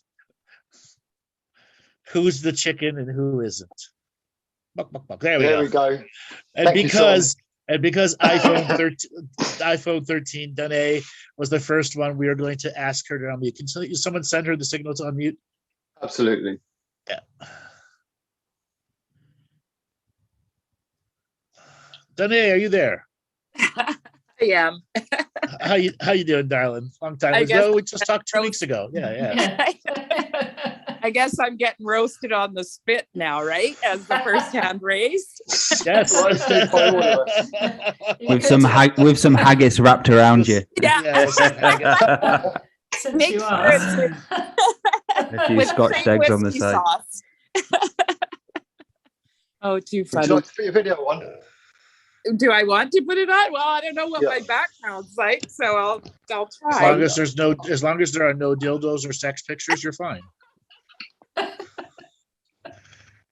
Okay, I don't know. You don't know if there's dildos or sex pictures out? Definitely put it on. I don't know if it's gonna let me. Unable to access camera, it says. Okay, never mind. Oh, right. You got off. I got off this time. So right? what do you think of the show so far? Makes me laugh for an entire couple of hours. Good. Yeah. No, Scotland's beautiful. Oh my gosh. I was there about 11 years ago with a Can-Am Pipe Band. And oh my goodness. All the places that you guys are planning to go to, we went to. And treated like kings and queens. It was just beautiful. It was beautiful. So, but the first time I went when I was 17 with my Highland dancing class from Trail, BC, we missed the Edinburgh Tattoo by 2 days. And that was my dream to see that in person. And oh my goodness, yeah, magical. Magical. Edinburgh is beautiful. What did you think of the experience in the first hour? Yeah. The hotel, you missed the spa. That's the most important part of the hotel. The GH spa. Yeah. Where Andrew hands you the towels. Well, Andrew's it's funny. everywhere. After lockdown and lock up, that's the first place I went was the Sheraton Cavalier downtown Calgary. And that's where I did my staycation for 2 weeks because I was locked up for so long. So it was like a Calgary portal. That's all I can say. I was robbed. I was, by the Khazarian Mafia. They identified themselves before they robbed me too. That's what was so crazy. And I'm like, oh my God, I just got robbed. Mhm. So yeah, but no, it's that was fun to do that visualization of the tour. Like I said, it's like you're in a movie. Well, that's the nature of reality. It is a movie via perception, isn't it? Exactly. Just change channels, and sometimes the remote does not work. Yeah. So are you guys planning to go towards the end of July or beginning of July? First week or second week in July, I believe. I think Dale's got the dates. Yeah, I think it would be the 1 second, let me just double check this for you. July. Anyways, every time I've been there, it's like super hot weather. So I it's been like, I think it was from the 3rd of July. Yeah. 3rd. Yes. Okay. Yeah. oh, okay. 9 nights. Yeah. Must have been an Cool. alternate dimension, Scotland, because Scotland generally is not nice weather. Yeah. Yeah. I was guess- lucky. I Yeah, went I was. 2 years ago in that time, and it was bloody beautiful. It was hot. So I was really lucky. Yeah, I was too. Wow. All right, Danae, thanks for calling in. We've got a short amount of time left in the show. We're gonna get to those other hands that are raised. Thanks, Danny. Sounds great. So Jason Have a Plum, great. Yep. Yeah. All right. Jason Plum, we're going to bring you on. Message to unmute. Hello. Hey, Jason, how's it going? Hey, what's up, Andrew? What's up, guys? Not much. Where are you calling from? Summers Point. I'm actually in my ice cream store. Awesome. Yeah. Yes, let's see it. Let's see it. Okay. There's a Live from an ice cream store. First, the Yes. first. I knew I could taste vanilla earlier. There we go. it's not quite season. We just closed up actually. So I'm in here cleaning in the off season. That's what we do. It's a 45-year-old ice cream business. So Andrew, you know what that's about. The fact Oh, that yeah. it is. Oh yeah. So what did you think of today's show? I loved it. It was really special. I came on about minute 17, so I was a little late to the party. But going on the journey with you Mm-hmm. was an amalgamation of all the teachings that you've done. I was the one who made the comment the other day about an episodic, a seasonal kind of feeling. Sorry, let me lower my heart rate a little bit. It's okay. That's actually what we're trying to create with everybody over here at Two Feathers, is a more broadband way of transmitting the teachings and not having to constantly go back to the basics for all the new people that have to put a little effort into it. And Right. an ongoing show that's for those that want to up their level and up their game. And I appreciate it. Going through the levels and tasting the tastes, and bringing, like I wrote in the comments, the areas that we went to were all very familiar, and you have the guide, and I thank you for bringing your energy as our guide to keep that frequency high. And then there are notions like there are no more oral teachers, they're all gone, and yet we have you, and you share this frequency. Good on it on our part. We use our imagination and create with it, and then everybody's sharing, and here we are, like learning from each other, and it's excellent. Well, thank you. We're all here to we're all here to next level it together. We're a next level family. Exactly. The thing is that you say using imagination, but when we are projecting there, we are actually there in real time and space. We're actually there, and the beings we're interacting with are real beings. And this is the thing, is that this reality that we exist in right now is very exotic to most of the universe, because that's how they function. Right. Yeah, I felt grateful to actually stretch and be there, though I haven't. Yes, I'm with you, Maddie. You get it. You get it. Yeah. So when does season start for you? It starts in March, when it's still a little cold in New Jersey. Beginning of March, and then we go heavy, into the summer, super busy. Yeah. And then we close up at the end. At Labor Day, like towards. Yeah. So you basically have what, 6 months off? Yeah, I mean, with like 2 months on each of the shoulders to clean up and set up. Yeah. So yeah. What are you going to do with your off time? Well, what I've been doing is trying to maximize schedule magic, maximize my, I'm working, I'm using, obviously I'll use some of the linguistics that we use. The a la carte system is now becoming more available. Using light language when it accomplishes, when you have your intentions behind it and it accomplishes, and then you bring those waves, and just like in Qigong, Dan, like you're familiar with the areas of discovery, it validates you to know that you're producing like multi-dimensional waves of light through your language. And the same thing happens with imagination. So it's been a work about how to make more time for this practice, so that I can actually work in the grind and not like lose that. Does that make sense? Absolutely, 100%. You're right at the edge of having your explosive development, so that it will, affect even the times that you're working. You'll be able to stay in explosive development. This has been the goal. Yeah. Nothing can rock you. Sorry, I missed it. So do you have your seasonal time? So you work for some parts of the year and you make enough money to survive for the rest, or do you have to hustle for the rest of the year when it's out of season? Actually make enough money. It's an established business, and I make enough money to get by. I'm not thriving with the money that I make during it, but it's enough to keep you going.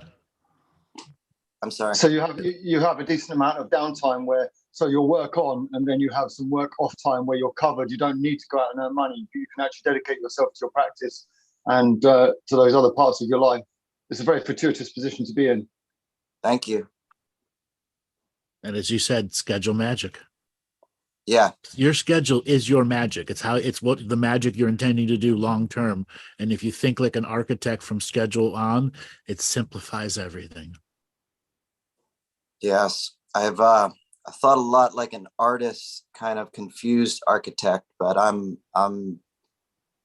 coming back to the basics more and working on the fundamentals. How has the light language affected you? Well, my journey with light language has been pretty interesting. I didn't know I was speaking it to a bunch of like kids. Probably 2014, I was a PE teacher for about 15 years of my life. And about 2014, it was an effective way to get their attention. I took notes on your last show, and I wrote down the shock and awe that I brought with a splash of anger, got their attention immediately. They interpreted it as humor. I was actually using humor. So we have this multi-wave like effect. And I realized that you shed anger in that moment. You get what you want. You have their attention. I was like, oh, this has been working like this the whole time. So, and these are the intentions I bring to my dog or cat, if spoken there. And this is before, light language school was here to also validate it. So it was it was a nice, like, final, like, yeah. So if you could have another oomph with a punch in it, Yes, sir. would you be ready for it? Yes. All right. Someone has stepped up to the plate. Okay, hold on 1 second.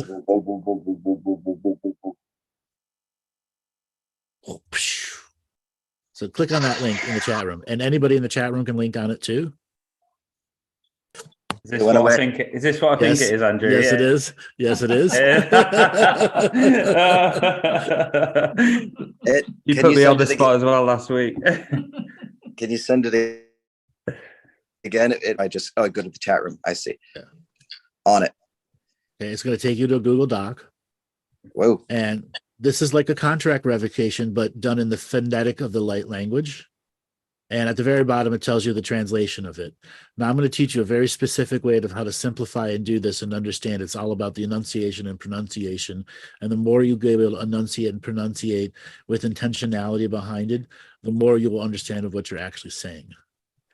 Do you see the document? I do. All right. So it's basically 1 page plus 1 line.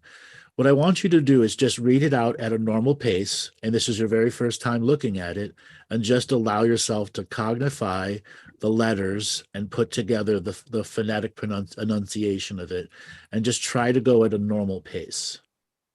If you feel anything weird, energies, careers, let those happen. I may have you pause in certain places if you're going too fast or too slow. Mm-hmm. Just go ahead and read the first 3 lines.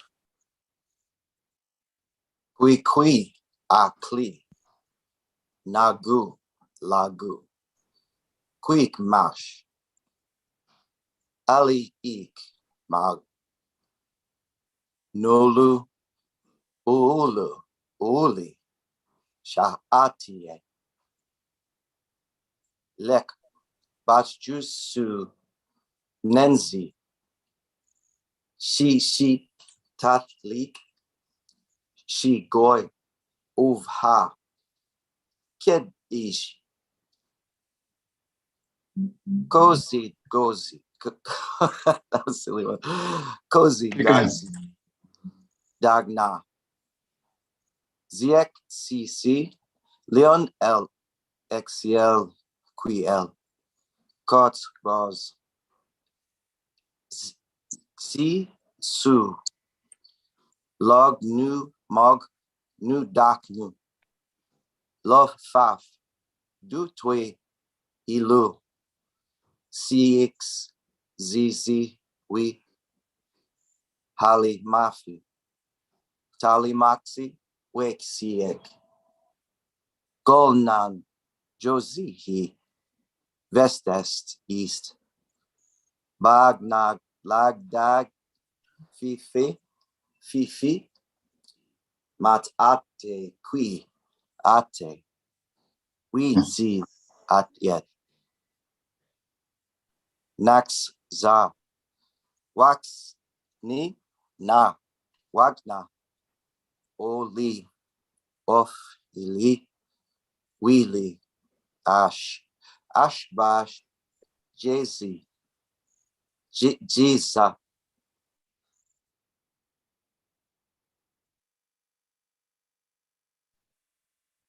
Feels like the pressure is building a little bit. Mm-hmm. Stamina. Volza kozi as kazji qui is Bi I la. Ki I fold fe. Ki le fold fe. Gozo. Mazu jazu. Kazu. He's zu hasnu. He's near. Halloween. Halloween in. Canoe. We knew. Na.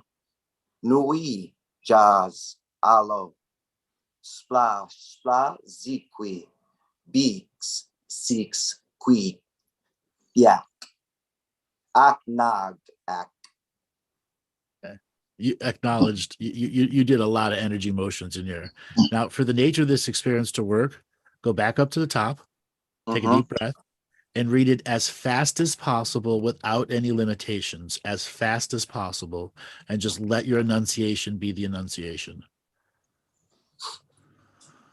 Sisi tatliek extug you huvegdisk Kozigozik dagnar si leon excel Kozgosius lognor nad dagnu la faduilo cxv halima fi dalik smoke weak siek al golgan is johisi fest is yes bagnan lagdag fifiet naquiet we exeat naxeat wagnis oli ofli Try even faster.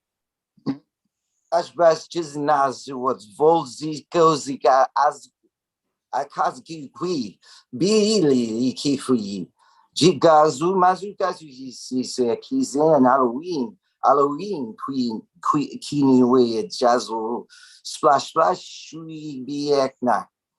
Wow. Yeah. That's, Wow. Well done. That's Well done. What was it like for you going between those brain states? It was like trying to swallow a grade at school. Like I'd swallowing a whole grade, like really. Like, yeah. Dale, you want to share your experience when this happened to you? Yeah. So I was speaking to Andrew and he just threw it on me. I'll try this. I was like, so initially I went into it with my mind and the English mind of reading it, and my basically brain, when I was trying to, my mind got on it too much. My brain just went, I can't deal with this. It kind of just shut down and it couldn't, it was like going off 5 volts and I was in 2 volt mode. So for me, my brain was just, it was like stuck, and my brain was just like, I can't fucking do this. This is new synapses and stuff like that.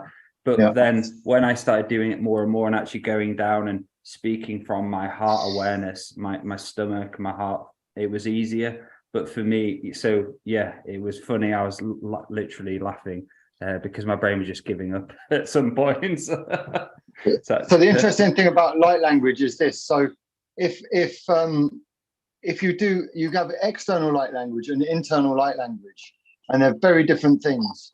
So when I give my external light language, it's completely infinite. So now, if I try to do that internally, fail. So, like Dale, you try this now. Give me some external light language that's empowered and fast and quick and high frequency. Yeah,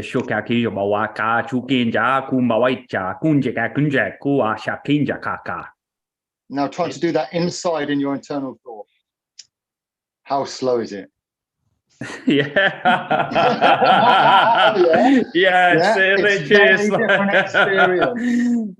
Just slowing it down. So internally I can only go waha kucha tanaka wata chaka. Well, outside I'm going they're two very different things. It's like an iPhone 5, isn't it, or something? Still processing it. What Dale was saying before is you were at a place you were making brand new synapses. Synapses that will only make you far more effective at light language itself. And knowing that state where the brain's trying to understand and in control and not in control at the same time is the defense mechanism against light language. and all you have to do is turn that defense system down and be in the flow. Okay? There are some people when I give this document to, and they go slow, terribly slow, and as they go fast, all of a sudden, clear intentionality comes out of them, because it's all about, can you be that instant lightning forward energy with your consciousness? You just did it once at a slow. You're already familiar with all of its energies. You should be able to do it faster. And then again, and you repeat that, and all of a sudden a more cohesive language will come through. And you were saying that people with dyslexia can use that to the advantage, Andrew? No, because it's not letters. Oh. and dyslexia works for you, not against you. Yeah. Okay. So if you're dyslexic, that means you are very, very good at reading light language, making the pattern recognition. Nice. Oh, it also reminds me of like learning an instrument, which I try to separate myself from and go superluminal past, I don't have time. I'm talking to Andrew and the boys and Laura. It's like, yeah, I gotta drop that and learn it real quick. Yeah, exactly. And sometimes it is. The other day I went into a high frequency of light language, and I love light language, and I was on a mushroom trip. And I just went into this extra frequency, and I was saying to Andrew, my arms were like, they were doing this, and the sounds that were coming out. And Andrew said, well, you were playing a multidimensional instrument. You literally were. The layers that you can go to is quite breathtaking. And I had an experience the other day on a walk with two of my children, Heath and Peter, and I started doing light language. I didn't tell them anything about it, but I was just like, you give it a go. And they naturally picked it up so fucking easy. Straight and away. They were just straight away going into it and going. And I didn't even have to explain what it was. And I just keep going. And it was just, it was incredible, really. That was awesome, because you sent me the... And then we started to just message each other in light language audio. No idea what I agreed to. Gabrielle's like, what the fuck's going on here? They're literally like, oh,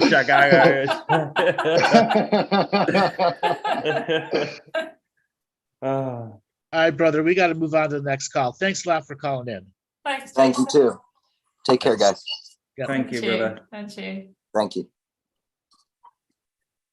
Who wants to pick the next person? Well, Claire didn't come on yesterday, so she might like to come on. Put her on then. Just ask her to unmute. No, she is. No holding back from Claire. How you doing? I can do my video too, I guess. I'm good. How are you? Good. How you doing? Good. I'm good. I love these shows. I love you guys. I've been doing the work, for about a year and a half now, and it is just, I work full time like this other gentleman with his ice cream shop and all, but finding the time in between or coming home, it's just helped me more than anything. I've been on this journey since I'm 17, and your work, it's just a way of finding words, things you've always known in your heart and in your mind all this time. And it's coming a little slower for me, but it's excellent. You're starting to get results that make a difference in your life. Absolutely. Right away. Yeah. Even the first time I did a revocation, it seemed to stop, almost like a Charlie horse, let's say you have in your mind. It just stopped. Yeah. All of a sudden I thought, holy crap, this is what I've been looking for, because I really didn't know too much about the unseen world, or I didn't believe in it, because everyone thought, oh, it's all light, blah, blah, blah, there's nothing else, all the typical stuff. So just thank you so much. And Laura, all the shows, I watch all the, the Talking Stick, and Laura, when you did that Journey to the Stars and you read it with Martina, Andrew, that was unbelievable. And I know Maddie had mentioned it before, that really, really, it's just very wonderful. I feel very blessed. And thank you. What did you think about the show earlier today? I loved it. I was able to do it pretty quickly. It was very beautiful. The galaxy. What did you taste in the food? Oh gosh. The hot lava was more like kind of tinny metallic-y. Yeah, I didn't like it. Yeah, that was a little metallic-y. The light was very smooth, very almost like cotton candy to me. It was like changing on and off and kind of floaty, very, very light. And I love all kinds of food, so that was very interesting, very fun. And the planets that we went to with the mountain floating Yes. inside. Oh, I was able to think immediately. I want to go over here, this side, that side, and I was just going boom, boom, back and forth. All over. Mhm. That was really, really fun too. And it's That's funny. what happens. Yeah, it was really. And that's what your galactic vacation at Galactic Historian Vacations.com. Come sign up on the multidimensional website. Andrew teaches you to be an infinite being. So when he takes you on these journeys and your attention goes, It does. that's the way it is. That's the way it is. And there's, Go for it. there's an option to get a tattoo as well. That's why you're a tourist. Tourist. Oh my God, my daughter just got married a couple of weeks ago. She's my very haunted daughter. Andrew and I have spoken about her before, but she's got so many tattoos now. I'm like, oh my God. she's getting them. But as a matter of fact, I had done her wedding. It was medieval, so I did all the decorations, and I have a lot of beeswax left over. And when you mentioned the tools, is that something we would buy from you? Or is it something we can make? Is it? I'll teach. I'll be able to show you how to make them. They're not terribly difficult. It's just a matter of doing a bus trip over there. It's do we pre-make them all, or have an opportunity where everyone can melt them down and do them themselves. Again, that's a detailed part of what we're still trying to figure out. Okay, very, very. And maybe we could release a series in the future anyway, teaching people how to do these kind of things. Because I saw some on some of your shows with Natalie. Yeah. Yeah, I love those That's shows, DNA shows. I've watched Yeah. many. That was excellent. Excellent. I had something else I was going to ask you. Oh, I had gone to Disney. I go to Disney quite a bit because I live in South Florida. The new ride is the Guardians of the Galaxy ride. It's Yeah. brand new in Epcot, and it was just so fast. It's so incredible. And you're going through the stars and planets, and you're going 60 miles an hour, but you feel like you're going slow around the moon. And when you did that first part of the trip, That's what it felt like for you. yeah, I got sick, but it was very beautiful, very beautiful. But that's part of this journey too, with your work too. Yeah. I'm finally on the other 50% point where I'm finally starting to really understand without as much doubt as before who we really are, how much power we have. And I'm sure it gets higher and higher and higher. I have lots of healing to do still. I know where I need to go and do. But I don't know, it just keeps going from there.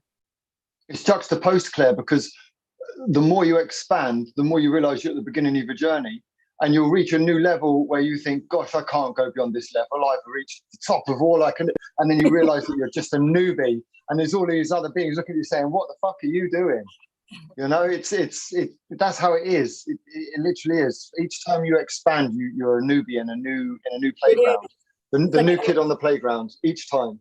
A new plateau, Exactly. And then I make a decision. And, even before, you didn't think much about, or you thought you could never time travel, or what are the different timelines? What does it all mean? And I realized even just every day when I do my work, if I don't do that, I stay on a different timeline. I want to get back on this timeline. And I realized, oh, that's a timeline. Just changing your thought, getting back on track, because I work a full-time job. I work for a oral surgeon. So I spend a lot of time cleansing it when I get home. So I get better and better. So I keep wasting all that friggin' energy on that, But and every time that you're thinking about something that somebody said, or you're trying to correct a conversation that went a certain way that you weren't happy with, that you think you should have said this, or each of those are the times you're out of your body and you're in some sort of astral realm somewhere, projecting somewhere else. And it's so subtle. Yeah, you're right. It is. And once, like you said, when you get to a certain point, you realize it on a whole different level, and it gets deeper and bigger and deeper. But you can't go back. Never. I mean, I would never. If I even miss my day of doing some of my work, I'm like, nah, I don't like missing. Go back to sleep. It's an impossibility. I have this thing that there's a stream entry. There are many people who do wake up, go back to sleep, wake up, go back to sleep. But there are those that gravitate towards certain types of teachings that you can just tell. They're in a stream, and that stream will flow. Now, that's not to say that you can't get caught on the side and covered by silt, because you absolutely can. But the stream is still flowing. It's still there.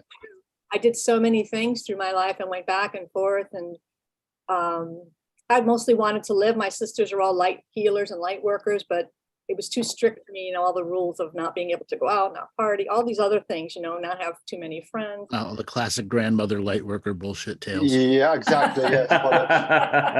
Right. Yep. I was 1 foot in, 1 foot out, but this is so perfect because it's the highest truth that I found. That's how I feel in my heart. Like I've been looking for the pinnacle of truth, of more openness. So for freedom, ultimate freedom is all it's all of our hearts want, I think. You want to be able to, on Martina's show the other day, you have to be here. Your soul comes in. You want to have all these experiences, not be bogged down, and be able to create with a very clean mirror as much as you can, because it should be, tired of it. Before I began the path of self-mastery, I was a certain person with a certain likes and dislikes, with a certain flavor. And then I went through my self-mastery journey. Of course, there's a destruction that happens before that. We all experience that kind of destruction where the pain gets so bad, you have to do something about it.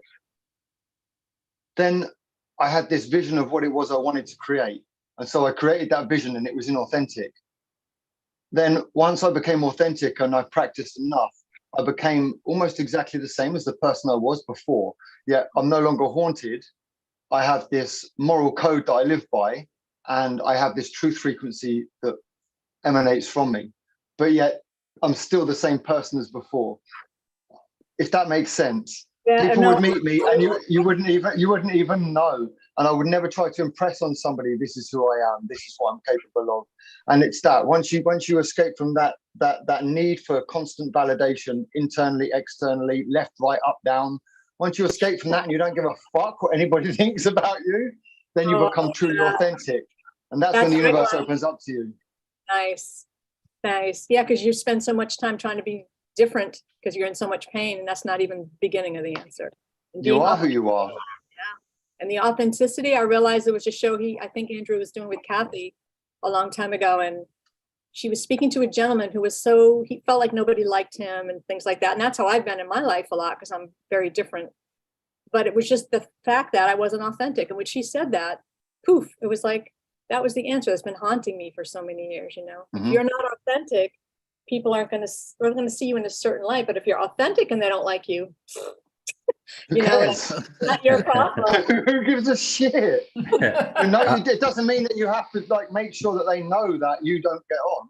It's just a case of that this is life saying to you, no, this isn't going to serve you, and you gravitate your way around the world that way. I had a experience like this. So I had an old teacher who I first did my Reiki stuff with, and they were very light worker in the light. That's all they talked about, blah, blah, blah. And they actually came to one of my events lately, which is really random. And I thought they might have been different, but they're still in that false light concept, still blinding them. And even that's 9 years on, and they're still holding that kind of not being authentic, always being in this light worker salad mode. And it's gotten deep. It's gotten deep into a lot of people. Yeah. I belonged to a group in my early 20s that did a lot of channeling, and oh gosh, the stuff that happened there. I got so hurt so many times just by what it did, and it really it terrifies me to even come on here and talk. I'm like, because it still I think is in the back somewhere, and I didn't realize that till the other day. I thought that's why I'm afraid sometimes to even. Cliff, do you remember sort of 2014, 2015 when the great channeling wars were happening, and all of that information? Was you around in those days? Not I was. Was you not? Right, there was in about sort of 2013, 2014, there were these huge volumes of channeling that was going on, and it was all the Galactic Federation of Light, the angels, the silver lions, all these things that were going on. And there were channels where these people were writing their day-to-day channels, and you could actually see it came to a point where people were saying, I don't know who this is I'm speaking to, but they will not fucking leave me alone, and I want them to piss off. And it was literally in those kind of terms, real colloquial language. And it just kind of collapsed, didn't it? I think George Kavasilis was one of the first ones to speak out about it. Do you remember, Laura? It was like the great channeling wars of 2013, 2014. I lived it. And for me, as a being I was, it actually led to me being taken away onto ships and having experiments done and things like that. It got serious. Oh, it was with that automated annoying voice, wasn't it?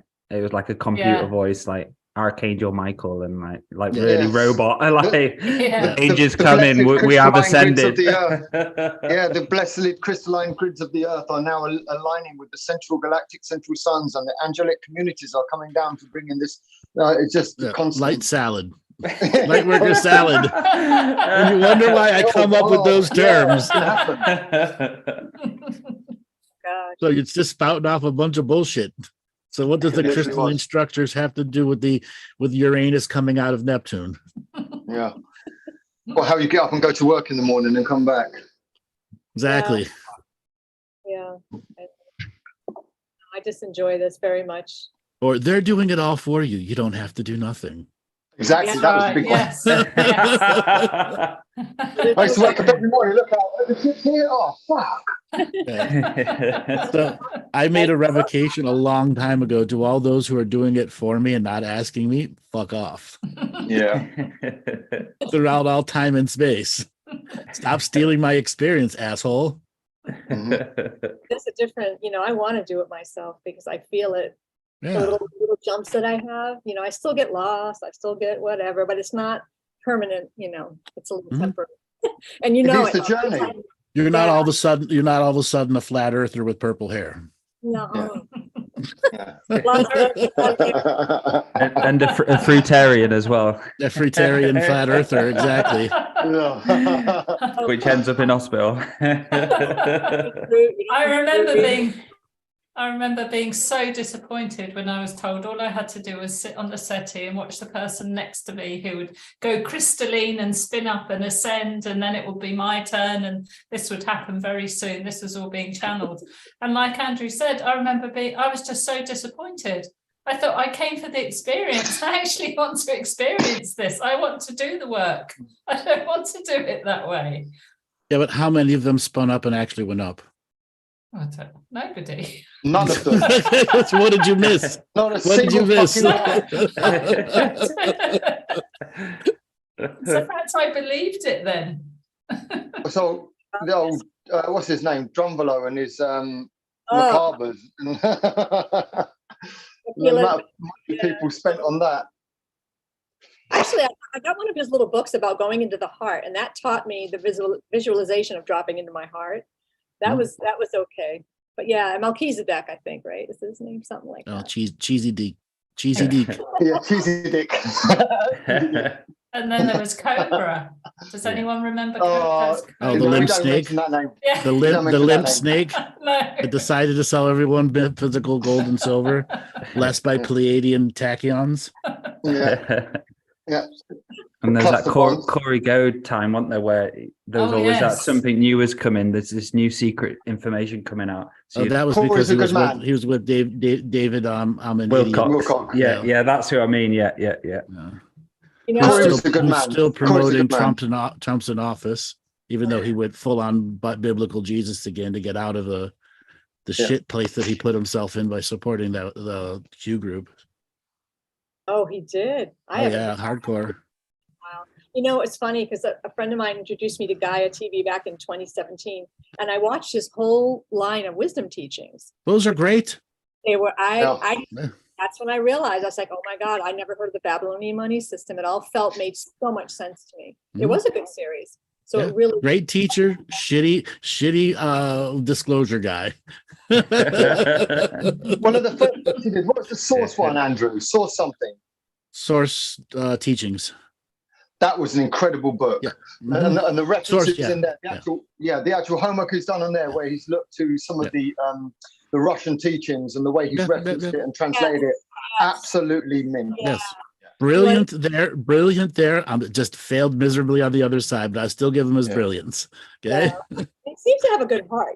He seems, I don't know. He's definitely out of touch with his audience. Completely out of touch with his audience. So even if you have a good heart, if you're out of touch with your audience, you're never giving them what they really want. Yeah, that's true. And that's an unfortunate part about connecting to your audience. It's the unlimited point of view. Yeah. And how many videos have you seen? The ones about Trump being a light worker? It's like right and center. Trump should become a light worker. There's people just writing essays about it. Yeah, I know, because he was placating the Christian audience and he was doing focused advertising because he had lost everyone after the election, and the only way he could save his audience was going Christian biblical and doing advertising in those groups. Back to Baal Horse and all the other things that attracted those people through those, because you'd be surprised how many preachers actually talk conspiracy in their readings from the pulpit, all throughout the South and Midwest. A lot of them, quite a few of them, and then all the radio ones do the same thing. They're like as bad as Alex Jones. Oh, yeah. Except they have a collar, okay, and a Bible. I honestly think Alex Jones would be one of the best comedians ever. I really do. Me too. Yeah, I think he's got incredible like comedy skill. Yeah. Or at least a spiritual arbitrator. At least someone like that who's arbitrated between two parties. Right. All right, Claire, we got to let you go. We've got time for one more caller we're going to get to. Thanks, Claire. All right, let's bring on Santo next, one of the OGs. OG Santo. 1 minute. Santo Cavallaro. Can you Are hear you me? there? Yes, how you doing? I'm doing well. How are you going? We're doing pretty good. It's like, what, 4 o'clock in the morning for you there? It's 6 o'clock now. So, yeah, it was an early start, but wonderful show. Did you have anything you want to report on your tasting of the galactic food? Well, you know what's interesting is exactly what you're saying is you have these experiences, but how do you share them? Because they're so personal. Mm-hmm. And so when you do talk about it, I find you've got to have the right audience. Otherwise, you know, you get permanently labeled, you know, as the tinfoil hat. And it's a very interesting balance between these experiences and day-to-day life, particularly when you've got a big family, or particularly mine with a Sicilian clan, and I'm actually organising a get-together of the direct descendants of my parents, and it's over 100. So it kind of shows you that there's this link between your kind of current incarnated family and this whole other experience that's very interesting and difficult to share. So I love these, you know, these kind of meetings, even though they're virtual, but there's this kind of commonality of share or being able to share, even though it's still very personal. Like I was just putting in the chat before, where I had these experiences where I wake up and I'm babbling, and then I think it seems like light language. But I don't know what this means, Andrew, but I've kind of had it where I'm kind of wake myself up and I'm doing this kind of babbling, but I've kind of got my hands waving around in the air. And then speaking like an Italian. Like a Sicilian. Is that Sicilian? You're doing your hand version of light language, yes. But the part that kind of I find interesting now is how people are starting to trust a bit more and open up about personal experiences that they normally wouldn't share and get surprised. I even find that with my own family sometimes, where you kind of curiously look at each other and go, you had what? You know, because you never, because we're so programmed into this dimensional life of this is the way life is, this is the way it's meant to be experienced. And once you step over these particular boundaries, you're going into loony land, and be careful. You could fall off the edge, or, you know, something bad could happen. And we are mindful of our own, it's not a reputation, but kind of the way you don't always want to be the village idiot or the, you know, the loony in town. And sometimes when that label sticks, you have to take a light comedic approach, because people just assume that when you arrive, it's like, oh, here comes the village idiot. And you want to be able to relate at a grounded day-to-day way too. So you surprise people more when you're grounded than when you're not. Absolutely. So it's quite a weird thing when they go, that person was actually practical and grounded, and they know how to fix the tap, something very practical, and because they normally wouldn't ask you because they think that guy's the crazy one. Why would you let them in on a very practical thing? And I had these challenges over and over and over. So you kind of develop a very light-hearted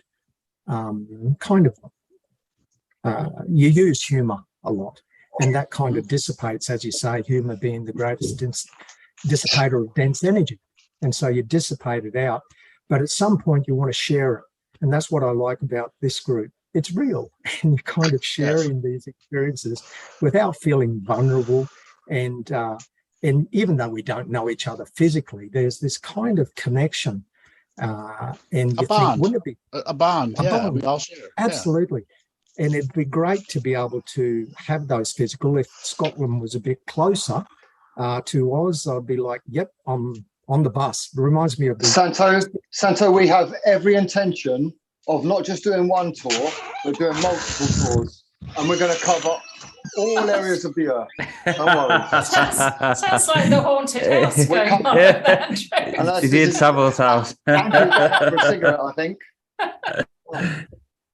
You'll have to come down here. We have every intention of not just doing this one tour, but we want to do Iceland with the Aurora Borealis, and then of course we're going to have to do the Aurora Australis. So we're going to come back to Absolutely.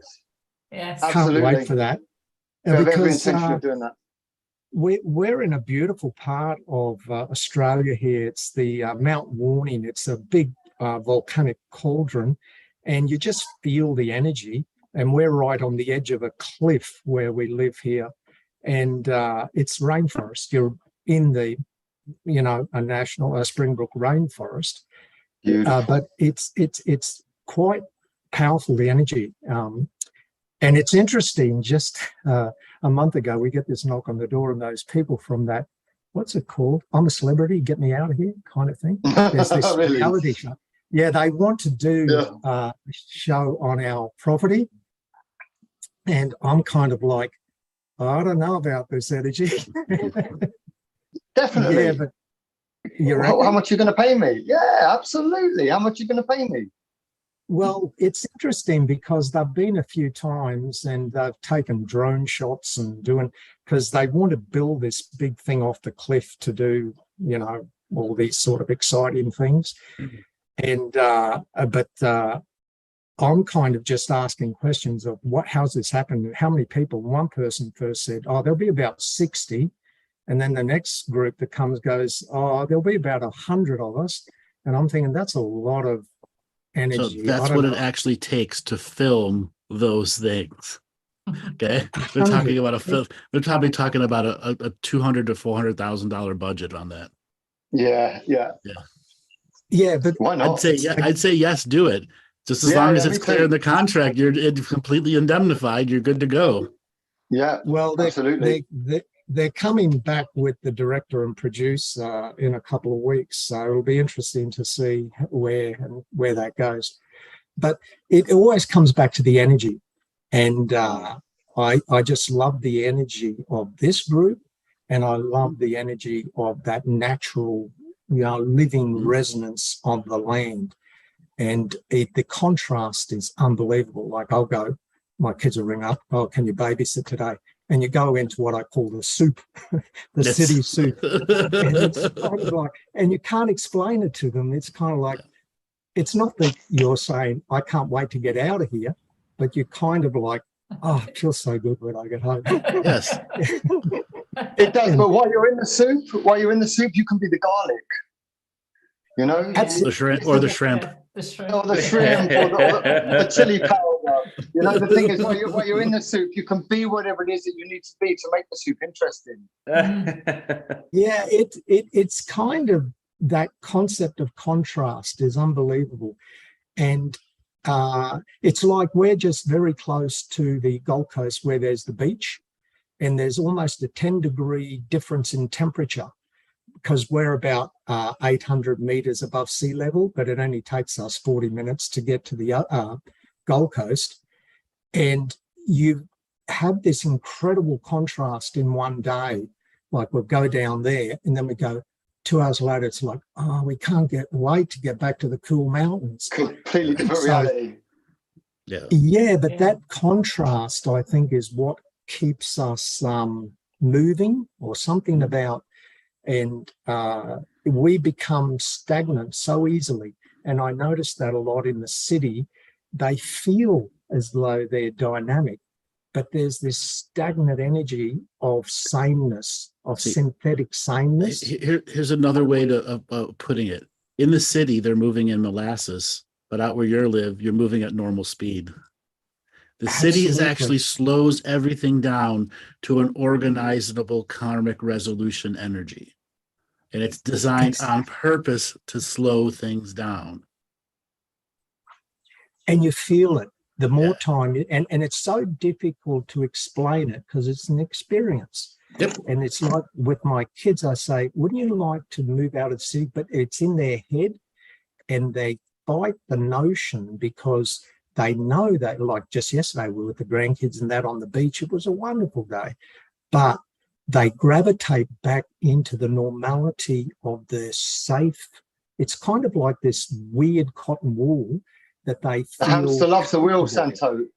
The hamster loves the wheel. That's it. Yeah. And so I think it takes people like yourselves to kind of gradually encourage people to just try the experience, go, because we've been conned so heavily through the love and light movement, and people feel wounded. And I know I went through it. I lived through the 60s and the whole hippie movement and there were wonderful experiences, but pushing the envelope through lack of discernment. But it seems like it's a natural process of, walking, stumbling. You're learning to walk in a new world, and you'll fall over and you'll bruise yourself every now and then. But I find a lot of people either get sucked into that and feel they've got the answer in the new bubble, this new cotton wool, this rainbow coloured bubble, or they get very jaded and triggered. What I find interesting is I used to have a big bullshit meter. You have the bullshit meter and it'd always be going off, the bullshit meter. And I've been listening to Andrew from, Chris Hale days. Right in the beginning, because I remember we were doing a road I remember you, trip. Santo. Yeah, that was a long time ago. Hey, that was about, 2013 or 14? 2013. Yeah, we all remember you, Santo, from all the way back. We all know. Yeah, we all remember you. Yeah, and we were doing a road trip, and this Chris Hales and Andrew guy come on a show, and I'm driving, and I'm like, who is this guy? What's he talking about? And I felt like I was going to drive through a portal and just go into another space, and became absolutely fascinated and hooked by, all the information. But as I was listening, you had this bullshit meter. You still weren't completely trusting, and then I go, yeah, I got him, Andrew. He's a fake. Bullshit meter's gone off. And but then I realized that it wasn't my bullshit meter going off, because it was consistent, the information. So I'd have to really try to find an inconsistency to go, yep, bullshit. But what it was my trigger meter. I didn't realize there was this trigger meter next to my bullshit meter. And the bullshit was going off. But the trigger was way in the red. And I'm like, holy shit, I'm getting triggered. And I remember, Andrew, you actually tried to really blow up my trigger meter with the vegan talk, because I was vegan at the time. And such a trigger. And Andrew would be like, I ate this blah blah, and I'll be like, bullshit. He's eating animals. Evil bastard. Everything you said is void. Exactly. His vibration must be so low. He must be, he's just making it up. But it was really good because when I looked at the trigger meter and started to be more neutral about it, I went, okay, it's me, isn't it? You know, in good old Monty terms. You don't understand, like my parents were so happy because when I started listening and doing Andrew's teachings and stuff, I started turning back into being a human being again. So I was like in this like worker salad mode, and when I started doing a lot of Andrew's teaching, it brought me back closer to my family and let me accept them for who they are as well. It was a beautiful, wonderful experience. That. So that's So Tanto, this trigger meter, I have known about this for so long. And was I truly hammering on you in that moment? Yes. Individually, because the people in the audience back then made up a bigger percentage of the infinite things that I could reach into that the system wasn't ready for me to reach into. So those early shows, no matter what people were on, good, bad, or indifferent, or ugly, it doesn't matter. I had more opportunity then to throw a wrench in the plan that they would have no chance of seeing until months after it was in the system than ever before. Okay. The audience does make an absolute difference into the equation of what envelopes can be pushed, what new triggers can be triggered. Yeah, I'm still wearing the scars, Andrew. Oh, Yeah. I was lashing you. Yep. Could you speak a little bit more about some of the other triggers attached to the bullshit meter? Well, there were the personal ones, and I think you have to identify the zealotry touch points in your own being. Mm-hmm. And I didn't recognize the vegan one as a zealotry trigger point. I had unwittingly a level of love and light kind of approach to the whole concept, which didn't have any negotiation. It was kind of cemented in my being as the way. And you don't understand that. I think the other ones are the mistrust of in self to be vulnerable, particularly when you got monkey mind going, hang on, I'm talking about things that have burnt me in the past and I could be made fun of. Somebody I know could actually be watching this video and I could meet them, sometime in the future, and they're going to have fun. I'll become yet again the laughing stock. Did you see him in that video talking that nonsense? So you kind of have to have a fair degree of trust in self to be able to find your voice. And I felt that ability to find your voice is not as easy as it sounds, because you have to actually, it's having been through the very conventional corporate, going up ladders and doing a lot of presentations at conference, I know that stage fright thing, or, being a muser and playing and all that sort of thing. And it's a very different thing, because a lot of people think finding your voice is, just get up on stage, make the speech at the wedding or whatever. But it's not that. It's a kind of a trust in self, and it could be with an audience of one. It could be with yourself. But being able it's authenticity, Santo. Authenticity. Yeah. And people are always able to go, oh no, that bloke Marty, he's got a rough past. He's gonna take you. He's just good at it now. He's learned a few tricks from this Andrew bloke, so watch him, and there will always be that, always. And you have to get used to the naysayers. You have to get used to all that. And the skill in learning how to filter it out in the moment. And it's kind of an instant recognition of the trigger happening. It's kind of like you have all this confidence in yourself and you think, I can do this. And one person can bring you down so easily, particularly your own family. That was it. But that's, I can reverse that and flip that, because that's what Andrew's equation represents. Because Andrew represents, and you've already said this already, when you heard Andrew, you realized that he was always coming from a truth frequency. Now, there was another factor to it, because once you listen to Andrew for a year, everything he'd ever said fitted together. And all the different facets of it, not just the galactic history, but all the teachings and the other bits and the way they fitted together. Now, it would take an absolute genius just to make that lie, right? If it were a lie, it would take a fucking genius to make that lie. And so, you know, it was his truth frequency. And so, sorry, I'll let you get back. Let me just get this last bit out. What I found was that when we were in that point where there's all that false information and all of that weaponized information, Andrew was the one that was speaking the truth frequency. So when I heard something from Andrew and it triggered in me something light workery that I was holding to, I had to work through it.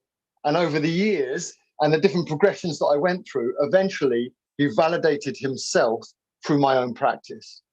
And so there come to that point of faith where I realized all of that other stuff has not been validated because it's not even there anymore. It lived, it arose, it died. It lived, it arose, it died. And what stayed true was everything that Andrew's brought to us without giving himself just the teachings.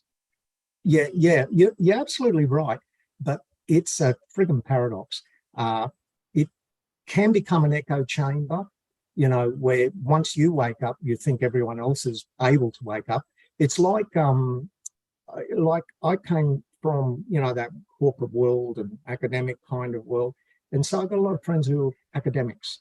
And one of my close friends who we've been sharing a lot of this kind of academic information, I thought he'd really warm to Andrew. I shared Andrew, but his comes from a brain analysis, biochemical, written lots of books about that stuff. And he comes back to me and he goes, that guy's schizophrenic. And I'm like, is that the best you could do? The best you could do, exactly. So Andrew, from your perspective, this is a personal question, and I've wanted to ask this for such a long time. Those of us that have followed you for a while have noticed how many people seem to turn coat on you or treat you disrespectfully. And it's not broadcasted and it's not a known thing, but those of us that have been close to you see this happening. What is the reason for that? Why are there so many people close to you that get so involved in your movement and what you do that end up not being able to maintain themselves? Santo had the exact definition. They don't know they have a trigger meter in front of something else. Right. Perfect. And refused to look at it, or came in with that particular character flaw that I had an expectation that they could work through, which was my own failure. Trust. And if it isn't that, it's too many second chances, too many third chances, too many fifth chances, so on and so forth. And understanding as a boss and a friend, often it hurts more on the friendship aspect, but those people never really consider that aspect. They've dehumanized me. Yeah. They put you on a pedestal. Yeah. Or worse, put me on a pedestal, then dehumanize me. Yeah.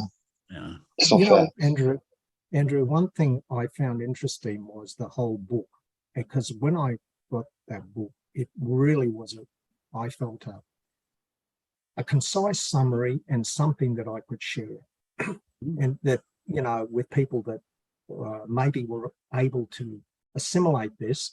But here's a book, read this book. And so I bought a few copies and I shared it.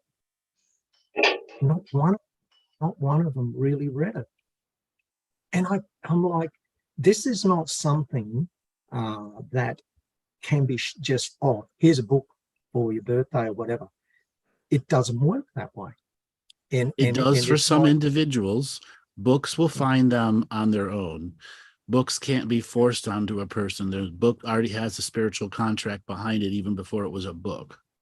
There was a living, breathing process to that. And once it was put out in the global publishing industry, is it out of my hands? Technically, it is. Because the system and everything in 2, 3, 4, and 5 degrees of separation are in operation there. And sometimes you're 30 or 50 degrees of separation to tap somebody like you who will put a book, who will give it to somebody else, who will give it to someone else, which will end up at a coffee shop that somebody picks up and takes home, and it changes their life. My whole spiritual journey started from one book that I picked up when I was bored in my mum and dad's house.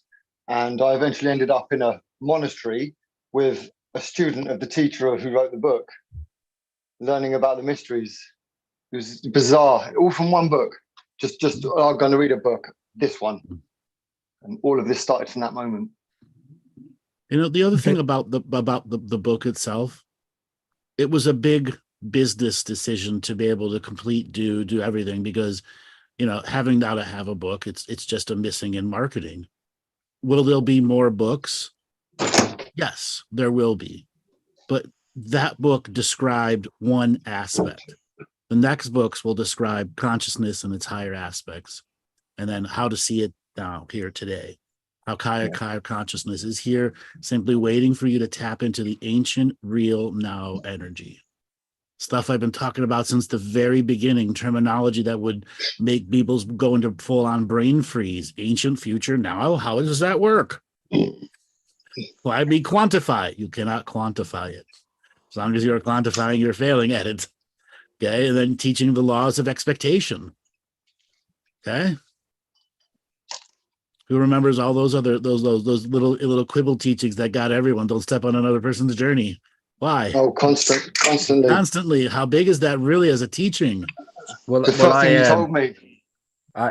So 2012, 2013, I was teaching Angelic Reiki, and there was something in the manual. So one of the requirements was on this from the first day was you send a treatment to someone, but you don't ask. And this is actually in the Angelic Reiki manual. And this was 2020. So yeah, this is true. So in the Angelic Reiki manual, one of the things is send a distant healing to someone, and you basically just don't tell them. You send the healing, how was it, blah, blah, blah. And obviously one of my triggers, when I heard that, I was like, what the fuck? And I was there teaching, like, fuck's sake. So I always said, you have to ask. I just did that on my own accord. So that was a bit of a trigger for me, but something I later grew to understand of how important it was not to step on people's shit. It takes a long time to learn those lessons, doesn't it? And this is what Andrew said to me right at the beginning of the journey. I think it would have been 2015.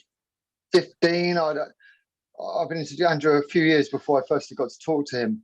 And he said it's the subtleties of stepping on one's journey in the now, and how much you can do that in any given day. At the beginning of the journey, it's very different to as you progress, and how much you step on anybody's journey, including your own, on any given day-to-day basis. That's the fundamental basis of the of your moral code. Exactly. But Marty, you're right on point. But see, the thing is, the mind is so malleable, and the placebo effect is so powerful, that understanding where that line and boundary of stepping on someone else's toes can be rather an interesting kind of topic. Like when you're talking about books, I remember once we were just in a Melbourne somewhere on a tram with some family, and I desperately had to go to the toilet. I said, I've got to get off the next stop. I get off the next stop with the intention of going to the toilet, and there's a secondhand bookstore, and I can never walk past a secondhand bookstore. I walk into this secondhand bookstore and walk straight up to this thing, and there's this book that I'm attracted to. I pull it out and went, that's amazing.